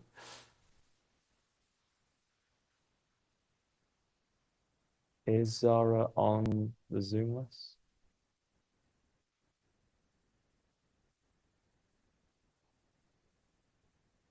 No? Okay. Our next speaker would be Samuel Burton, if Samuel's identified on the speakers list appearing via Zoom. And then that will be our final speaker will be Zanab Zokat appearing via Zoom. I believe Zanab is in the list. So Zanab, can you hear me? Yes. Oh, Zanab, please begin your comments. Thank you. Hello, I am a MSU Environmental Engineering student. I'd like to read some names to you. Zain Aldin Mahmoud Yusuf Shalayel, less than a year old. Malak Abdel Latif Fayez El Shelfu, less than a year old. Ibrahim Mahmoud Yusuf Shalayel, less than a year old. Al Amira Aisha Mahmoud Ahmed Zarab, yes, less than a year old. Sama Nader Abdul Kadir El Halu, yes, less than a year old. Yakin Yusuf Sami Al Talawi, less than a year old. Yazan Shadi Isam Shafut, yes, less than a year old. Nawal Hisham Hassan Gavin, yes, less than a year old. Tamer Adel Mohsen, less than a year old. It would take me hours to read all the names of those killed by Israel's brutal assault of Gaza. The UN is calling Gaza the deadliest place on earth for children. Hundreds more journalists, aid, and medical workers have been assassinated on an international stage, and yet MSU has played a part in these massacres. MSU's millions invested in weapons companies and the state of Israel have fueled and normalized institutional complicity in civilian slaughter. MSU has an international moral obligation to divest from Israel and weapons manufacturers. I want to be a Spartan, but I am sickened by the university's legacy of support for war criminal technology, whether it is Vietnam or Gaza. This continued war and genocide is killing our people and planet with millions of tons of CO2 released by bombs. It is time for MSU to work toward a livable future and divest. When we look back on this moment, no one will be able to justify the inaction of our institutions to stop this genocide. MSU has the opportunity to become a safe university for those Muslim and Arab students who wordly text their family members in Yemen, Lebanon, Gaza, Iraq, Iran, and more. MSU needs to take solid and concrete action. It needs to stop arresting protesters calling simply for an end to a genocide, and it needs to stand on the side of humanity before it is too late and no one has stepped up to stop these war crimes. That is all. Thank you. Thank you for your comments, Zanab. Trustees, Interim Provost Yaitsko, that concludes public participation on items not germane to the agenda. Trustees, do I have a motion to adjourn? All in favor? Is there a Opposed? second? There were so many. There was- Yeah, you are. You know. Any opposed? Abstentions? The motion is accepted. The meeting is adjourned.